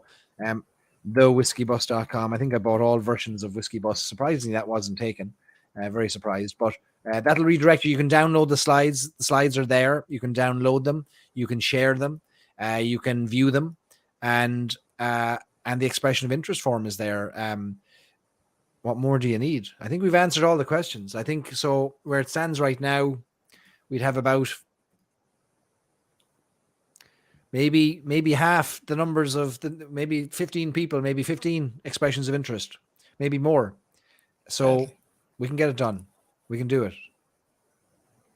That's it. And Katie will be there as a sort of as a shoulder to cry on for anybody if it does get too much, or if they're just sick of listening to me. I mean, that's Katie will be there to advise them on how to deal with it and the trauma that it brings upon me. So that'll be all there as well. I'm sure Robert will be there. I've seen Robert in the chat earlier on. Robert will be about at some stage as well. So it'll be a special one. I mean, the Palace Bar, again, getting us all into the Palace Bar. Look, when else do you get the Palace Bar to yourself, the Whiskey Palace to yourself? It's, it just doesn't happen. It doesn't, because it's such a busy bar. But I was delighted that Willie sort of said, we'll see what we can do, in Willie's inevitable way. He does that. I saw a sneaky sign going up outside the Palace Bar. What's Willie up to? He's building something in there. He is, yeah. So we've been talking. Well, he's been talking about this for a while. He's going to open the Whiskey Palace during the day, and it's going to be selling some of the bottles that he has behind the bar. He's going to be selling some of the Palace limited editions, because downstairs, anybody who's been to the Palace knows what a tunnel it can be at times, and if people are trying to buy the single cask releases or the special releases from there, it's tough going. So it's going to free up upstairs. He's going to get people in. He's got merchandise, he's got t-shirts, and he's got posters and all the various things that are associated with the Palace Bar. So it literally is going to be a one-stop shop, so you could sit, have a drink, taste something, and then maybe buy a full bottle as well. So it's he's pushing the boat out. I mean, he doesn't stop. One of the great things about Willie is he doesn't stop trying to come up with just new and exciting ways to promote whiskey. It really is a passion for the man. I mean, he puts his money where his mouth is, and tries to sort of, broaden what he can do, the appeal that the Palace is. It could very easy for him. I've often said it to him, it's very easy for him to sort of sit in his laurels and go, we're the Palace Bar, come to us. But he doesn't do that. He's constantly out there, and he helps out with charity an awful lot. I know Ian and Eddie and the guys, anytime they do charity events, I mean, Willie's never shy about volunteering the place or even putting bottles up as well. So he is a great guy, and to me, he's the definition of a publican. I mean, he really is. It comes so natural to him standing behind the bar, and he struggles public talking. I mean, any of the events that you've been at a few, he doesn't really get up there. He wouldn't be shy like me. So he doesn't really get up there and get stuck in and talk about it and that. And he definitely wouldn't blow his own horn. I mean, he's a very humble man, but what he does for Irish whiskey is just fantastic. It really is. But you've got, I mean, it's amazing in that little triangle there where they are. I mean, you've got the Temple Bar down the street, you've got the Palace Bar, you've got Bowes, you've got so many great whiskey bars now coming in Dublin. They're all seeing that, the value, the extra value that you can offer consumers by having good whiskies behind the bar, having the bar staff trained, having a bit of knowledge, being able to talk about it. I mean, that's what people want. They want to come in and be served by somebody who doesn't just throw a drink at them and say good luck. They know what they're serving. The other thing that's not mentioned that is also part of this itinerary is that it's 7 nights, which means 7 nights of singing the Old Triangle, which is a remarkable inclusion in our itinerary, and something we've added no extra charge on for. And so 7 nights, 7 renditions of the Old Triangle. I don't know, where would you get that? I think we might have to learn a few other songs as well, Barry. That's the only thing. As I've always said, Anthony, you can learn as many songs, even one song, and bring it to the table and we'll listen to you. Even one No, song. actually, no. Barry, in fairness, the last night that we dreamt up this mad tour, Yeah. I think you did dream up your own version of the L Triangle. Do you know what I did? I thought about it afterwards. I thought that those weren't the words, were they? Like those definitely weren't the words. And I think even Melinda commented to say she could hear you and she'd been asleep for some time at that stage. And Yeah, you she were was giving awoken it from her socks. sleep. She was awoken from her Yes. sleep because the words were so wrong. It actually woke her because she was used to the normal cadence, but now these new words, she's like, something's wrong, something's wrong. Like there was a warning sign, or like a mayday. You know, he's gone off piste. What's happening here? Yeah. We can sing Galway Girl. I don't know the lyrics. I don't sing. I don't dance. I have very few talents. I really do have very few talents. I don't dance, Katie. I always, when she says about dancing, I said, have you ever seen an elephant in a tutu? We have been promised. I know Lauren McMullen did promise early on in one of the lock-ins that if we were ever in person, she'd dance. So we're going to hold her to that, which is we're going to hold people's feet to the fire. Let me tell you, with the things they promised us.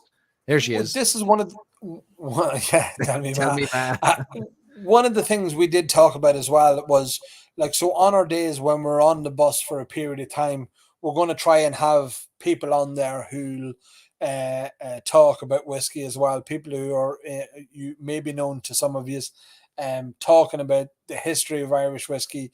Again, just giving you a bit of know-how and a bit of knowledge as well on the whole experiences that you are going through. I mean, again, up in Teelings, up in Smithfield, Bow Street as well. But to be on the bus the next day and to be sort of regaling a bit of history of Irish whiskey or talking about modern Irish whiskey as it is now, I think it'll be good as well. So we'll be extending some invitations to. There's going to be no singing on the bus, but we already checked. There's a microphone. We confirmed there's a microphone. There's no singing on the bus. It's frowned upon. I mean, that will get people deported. It's just. Hold on a second now. The backbone of a bus trip is the sing song. The very backbone of a bus trip. But it's usually people down the back who are just the ruffians. They just shouldn't be singing. It shouldn't be allowed. I was never allowed down the back seat. I was never a cool kid. We can have singing from the toilets on the bus. We'll do that. I've done that. Yes, I have done that. Gar Brooks, Friends in Low Places, 1986. I was there. We've all been on buses, though, where you know from the moment, like before the bus even leaves the station, you might even be getting the Cork to Dublin bus, and suddenly a lad walks on with a slab of cans. You know, we're in for it now. It's going to be a session. I don't know if anybody was on this would have known Fela. So Fela was a music concert that was held in Tipperary. I had drinking draft Guinness from the can. I think that was when I was at my lowest. We'll encourage people to sing a song. We might even bring somebody on with a guitar. We might maybe bring somebody on with the old squeeze box and have a proper experience. It will be. Anthony can play spoons on his knee. No, my knees are going to be full with somebody sitting on my knees, so I won't be able to play the spoons. Sorry, Greg, to let you down. 12, 13, 14, 15, 16, 17, 18, 19 expressions of interest. There we go. Now, we're not staying on here till we're 30. No, exactly. No, because I have a bit of work to do tomorrow again. Yeah, so it will be a cool one. It'll be. I think anybody who misses out on this will be kicking themselves. I think so. If they have got a bit of vacation time, can get the time together and get the few euros together or dollars or whatever currency they want. They can pay in shekels, can't they? I believe there was talk of Bitcoin, Ethereum. Ethereum. Yeah. Well, we know guys who know guys. Yeah. Yeah. We'll figure it out. Understand it. Fine art can be traded. We'll accept fine art. Everything's open to negotiation. Bottles of good whiskey. Yeah. Verified, authentic, good bottles of whiskey. What else? Yeah. Look, actually, if you've got any, go on. Friend at hand. Here. Ridiculous. I haven't opened it yet. It's ridiculous. Is it? It is ridiculous. Yeah. Are you going to make me open it? Well, no, I would never cajole anybody, but it is ridiculously good. I mean, they just, I constantly, it's a debate I constantly have as what has been the best single cask. There is the Sunny Malloy's, the Temple Bar, the Palace Bar. There have been some just doozies, and I think it's all about mood.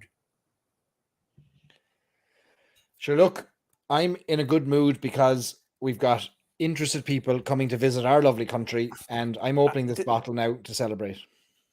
Well, they didn't think we were total idiots, Barry. I mean, we'll take it as a positive, won't we? The concentration on his face. Look at there has to be faster ways to get whiskey open. A saber. Smash the top. A sabre. Listen. It's a good job I keep a little knife on my desk.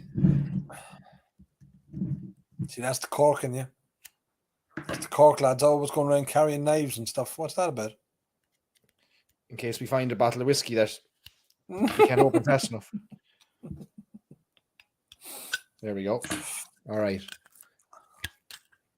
Woohoo! Friend at hand, Redbreast single cask, 18 years old, 600 bottles, 636 bottles.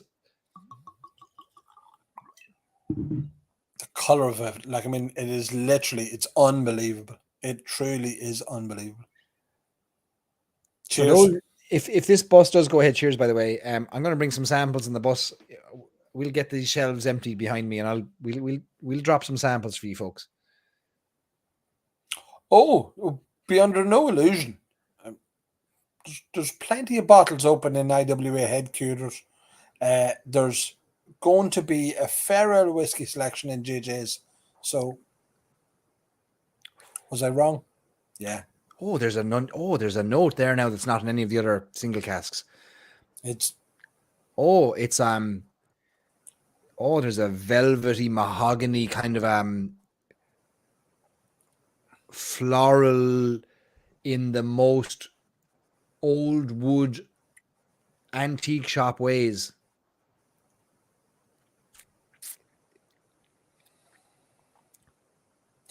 If you come to Belfast with us, you can actually go in and buy a bottle.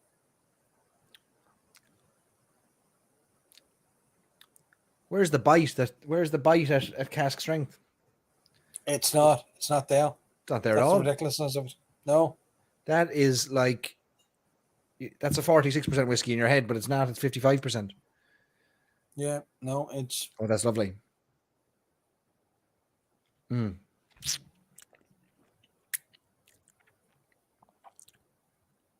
Yeah, we'll bring some good stuff with us.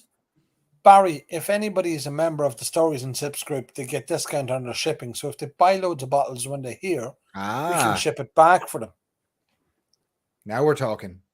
It's almost like we planned this. It's almost like it's coming together the way we planned it. People could think we knew what we were at. We'll show them. Nearly. Yeah, exactly. Stay tuned long enough, you'll learn. They obviously don't know us yet. Yeah. That's it. So yeah, and look, Stories and Sips Whiskey Club members get a discount on the trip as well. You get $50 off the trip per person, and then you get a 25% off all your shipping to the US of all your whiskeys. Now, listen, you're practically making money on the trip. We'd be writing you a check by the end of it. Yeah, it will. Yeah. And there's plenty. I mean, again, buying a distillery exclusive in each of the distilleries we're going to be in is just going to be. That's why we need to stop at IWA on the way back down from Dublin. Don't worry, Robert will be there in the van, whiskey wagon to the rescue. He thinks the man is just on message all the time. He was there with me already. The whiskey wagon will be driving behind the whole lot just to take the bottles away. There you go, Robert. You are a legend. Robert, could you make it so that as somebody says, I want that bottle, Robert just goes in, takes off the shelf, and then brings it to the bus automatically. Like you don't even touch the bottle, like he handles it all. Yeah, we can arrange that. I mean, again, it'll be in August. We actually don't have an auction in August. I planned that as well, Barry. There you go. In addition, on the night up in JJ Sheehy's, it'll be after. So the whiskey bus will take place after the launch of our own whiskey, the Crack, which is going to be launched in June to our members. I'm going to bring up a bottle to JJ Sheehy's that we'll empty and drink as part of the 2 Stacks tasting. That's going into the mix. That's going to be included. So you'll get to taste that there as well. There's lots we can do. We'll rummage around. Anthony's got shelves. I've got shelves. We'll pull stuff out of the woodwork that you've never tried before. Yes, absolutely. It will be a great. Like, I mean, again, it's one of them things. I think if we had gone for 10 days, we probably could have filled it out because there's more events we could have pulled. As I say, I know some of the brands I've been talking to already have sort of said, "What about us? What about us?" So we could have filled 10 days. We could have filled 14 days. But we thought, look, as a starter, let's do 7 days. Let's see if we can pull this off. Make sure that everybody has a good time, safe, enjoyable, and get plenty to talk about. So then next year when we say we're doing the whiskey bus again, everybody's going, we got to be on that. We can't miss that. We cannot miss it. Can you imagine if let's say we pull this off, we have a great time, everyone has a fantastic time, which is our goal. People see what's happening. They see the photographs, people taking videos, sharing it online. You know what's going to happen. People in Ireland are going to say, can we go on the bus? Can we get a bus locally? Can you do a day trip or 2 days up to Slieve League? Can you do 3 days down in Kerry? I mean, the options are endless when you think about what you could do if you figure it out. Absolutely. And the thing about it is, it's now getting to the stage where there's so many, not so many, but there's enough distilleries that, as you say, you could go to Donegal and you could do the Slieve League, go over to Michael and Bualock. I mean, to visit Michael and Bualock Distillery is just, it's like stepping back in time. It really is just a land all on its own. Come down along the coast, you've got Lochgill, you've got Loughree, you've got all of these brands over there. Head down to Galway, you've got Mickle, you've got the Burren, you've got all the way down to Kerry. I mean, you could nearly spend a week in Kerry and Cork on its own without having to go anywhere. If we could fly into Cork Airport, I mean, between the bars and the distilleries and the places to go and see in Cork. Has your old home in Cove become a shrine yet? No, they leveled it with a wrecking ball there recently because there was too many people turning up looking for whiskey. They thought, listen, take it off Google Maps. Is there one of them plaques outside that, Barry Chandler lived here from? One of those round ones, that say, they're kind of like a historic brown plaque that says, here was the birthplace of the man who consumed more whiskey than was medically recommended. Yeah. Yes. That's. Yeah. I mean, you imagine again if you're bringing people to Cork, down there, going to Middleton, going to Cove, bringing them to Cove. I mean, kiss the Blarney Stone. We'll do a tasting up in Blarney. We'll figure it all out. Come on. I mean, that's the next one. Yeah. And what we'll do in August is we'll have the next bus ready to go, the next booking ready to go. We'll take deposits on the bus, day 6. Yeah. That's the cruise going around with expressions of interest. But that's again, as Robert said, white glove treatment and all. He'll be there with the white gloves, taking your bottles out, putting them into the whiskey wagon. The whiskey wagon will follow behind, and then you come back. 2 days after you arrive back in your home, the bottles will be there beside you. That is just genius. I mean, all with 25% discount. Unbelievable. So, folks, make sure you're Whiskey Club members there. Put in the old pitch. It's $20 a month. And we're going to be doing an annual membership soon because people asked for it, where you get all the whiskeys we release in the month, all the tasting kits shipped to you automatically. That's an option we're going to put in place in the next month and a half. But again, $50 off your trip per person and the 25% off shipping all your whiskeys. So it's just $20 a month. I would recommend you join. Takemymoney.gif, says Brian. I've seen some of the savings, Barry. Some of the people that have bought bottles in the auctions or were shipped other combined bottles, Yeah, what they've saved is well in excess of the subscription to the Stories and Sips. It really is. It genuinely is. Some people have amazing. saved some good money because I mean, some of the guys are not shy about buying bottles, and there's quite a few to be shipped.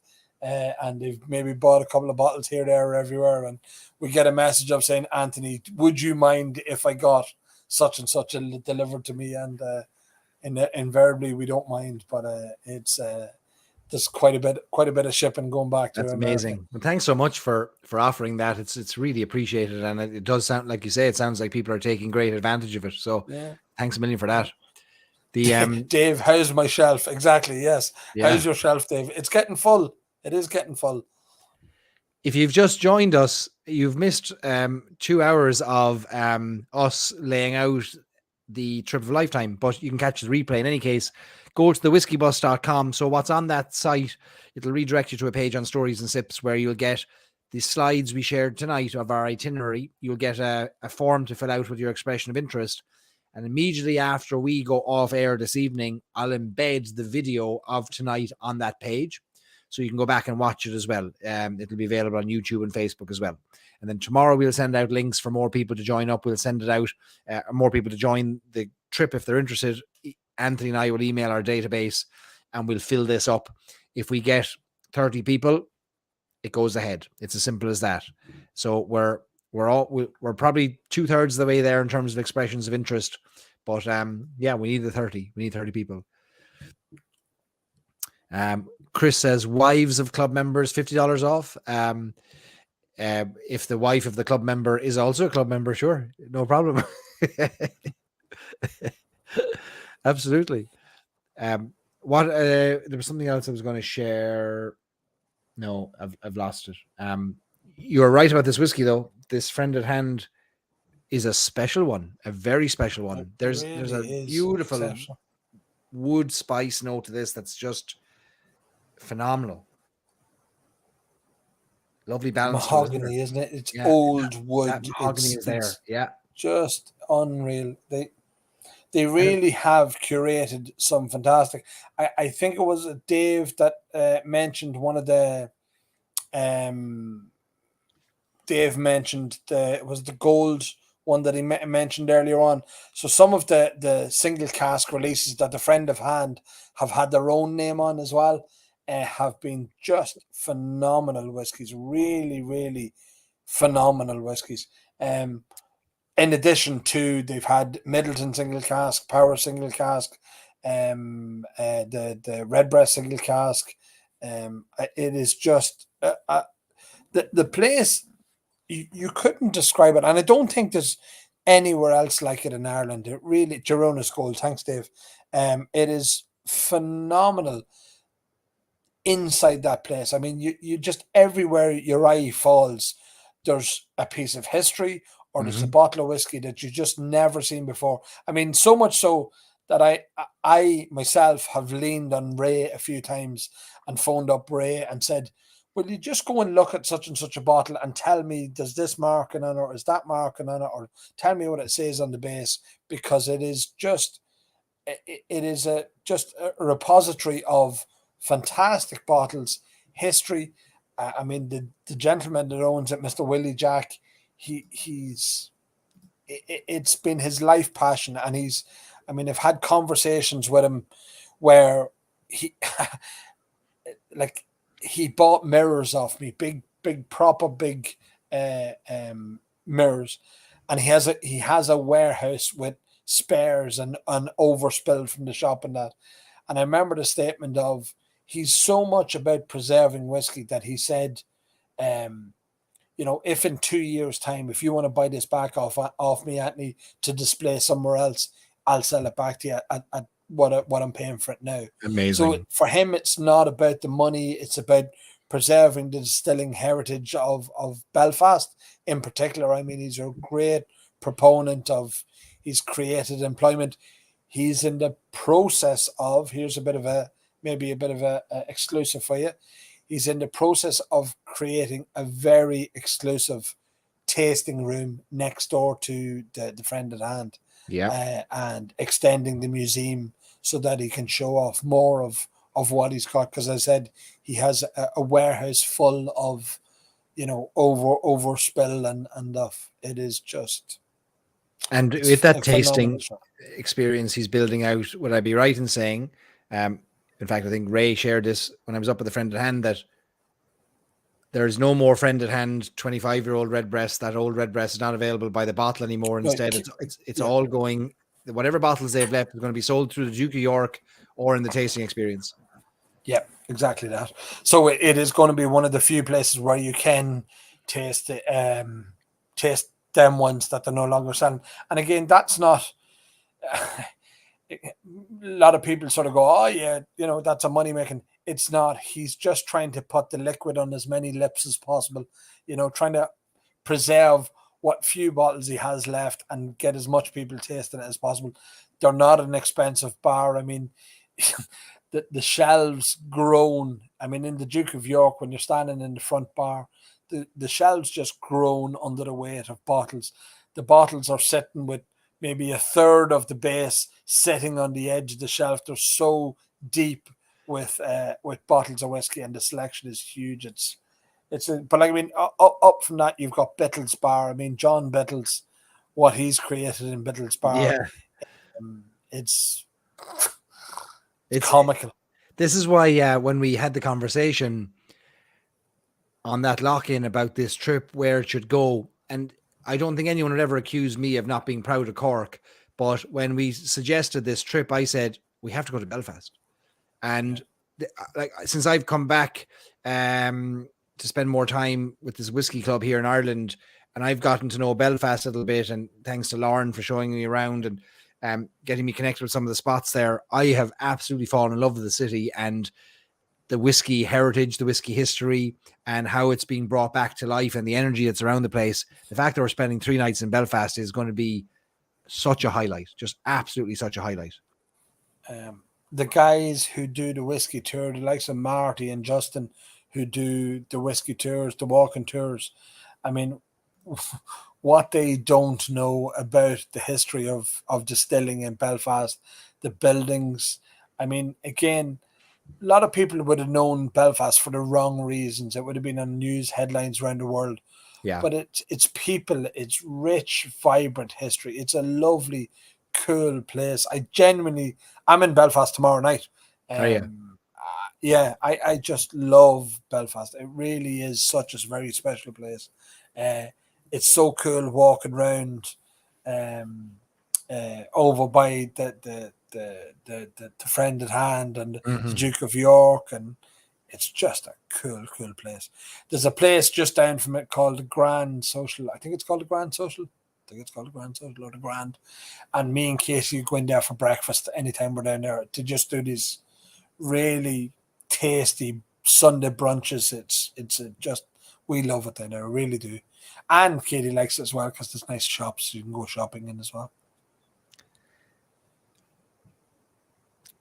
We're going to have a great time. We have to make this happen. We have to make it happen. Lauren's going to buy us a round of drinks anyway. Blackbush and Guinness on Lauren. I was sipping on Blackbush before I was rudely interrupted by a friend at hand redbreast, but I'll come back to the Blackbush, Lauren. I promise. But again, Lauren, it's a flag you should be flying proud. I mean, Blackbush is probably one of the most undervalued, not 100%. In money terms, in just on what it is. Great, one of the greatest blends in Ireland. Great, one of the greatest blends. Yeah, bang for buck. It is exceptional. Really is exceptional. We can't keep telling her that, or she'll feed that back to the marketers and they'll start increasing the prices. Don't tell her anymore. Yeah, true. Yeah. So look, if you are just joining us, we're kind of getting close to the end here, wrapping up. I know Anthony's got things to do in the morning, as do I. Thewhiskeybus.com. Give us an old form fill if you're at all interested and you want to start a conversation. I'll be in touch on probably Sunday or Monday. I'll send an email to you with the next steps. I'll send you an email, and if we need to get on the phone and have a chat, we'll do that. We'll be looking to take kind of deposits to reserve the places, because I think it's only when we have 30 deposits that we know we actually have the bus filled, as opposed to I'm kind of in, I'm kind of not in, whatever. But in any case, let's get the ball rolling on that. So fill out the form if you're at all interested and you're just trying to work out whether you can get the days off. I know it's Friday night. Maybe it's late to be trying to figure that out. But look, fill out the form if you want to start the conversation. You're close to, or even intention of trying to get this done, and we'll work with you and try and get it done. And Anthony and I will post this on social media tomorrow. We'll keep an eye on the numbers, and we'll make some quick decisions over the next 7 days as to whether this can go ahead or not. I think, yeah, and I think we're almost there. Headlines are 20th from 20th of August until the 28th of August. Yep. The last day. Yeah. Three easy payments. I mean, again, it's not. We're not looking for it all there. Comparable. I was looking when I was talking to Barry about this, and I was looking at comparable guided tours. I mean, we're way below them, way below them. And in the level of detail, a lot of theirs had all optional extras that if you wanted to go and tour a Guinness distillery, you had to pay an extra $150 or whatever it is. Whereas we've got everything built into this. They're just going to be once in a lifetime events. They really are. So, once in August events. Once in 3 months. Yeah. August. Okay. Yeah. Wait till you see the September bus tour we've got going. Yeah. So look, if anybody has any questions they want to ask of me or Barry, both of us are happy to answer any questions. Get on to thewhiskeybus.com and register your interest, and we can go from there. Hopefully we get this across the line. I can misbehave for a week easily. It's a win-win for everybody. It really is. Apart from Katie. Katie's probably going to suffer. This should be called the Make Anthony Misbehave for a Week tour. And way, come on, give the man a break. He's been under pressure. Working hard. Yeah, I've been working hard. I bought a pub for you. I mean, what more do you want? Come on. He bought a pub.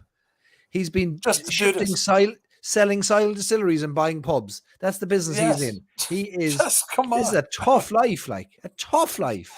I was in Barcelona last week as well, Barry, working hard. It hasn't been easy now. Let me tell you. You're about to go on a motorcycle holiday as well. There's no end. I'm away on Sunday. Yeah, I'm away for a few days on the bike. Actually, Mr. Watson's involved with that. So no doubt there'll be talk of whiskey and that as well. So Jarlath's involved in that. So we're away for 4 days, I think, in total on the bikes.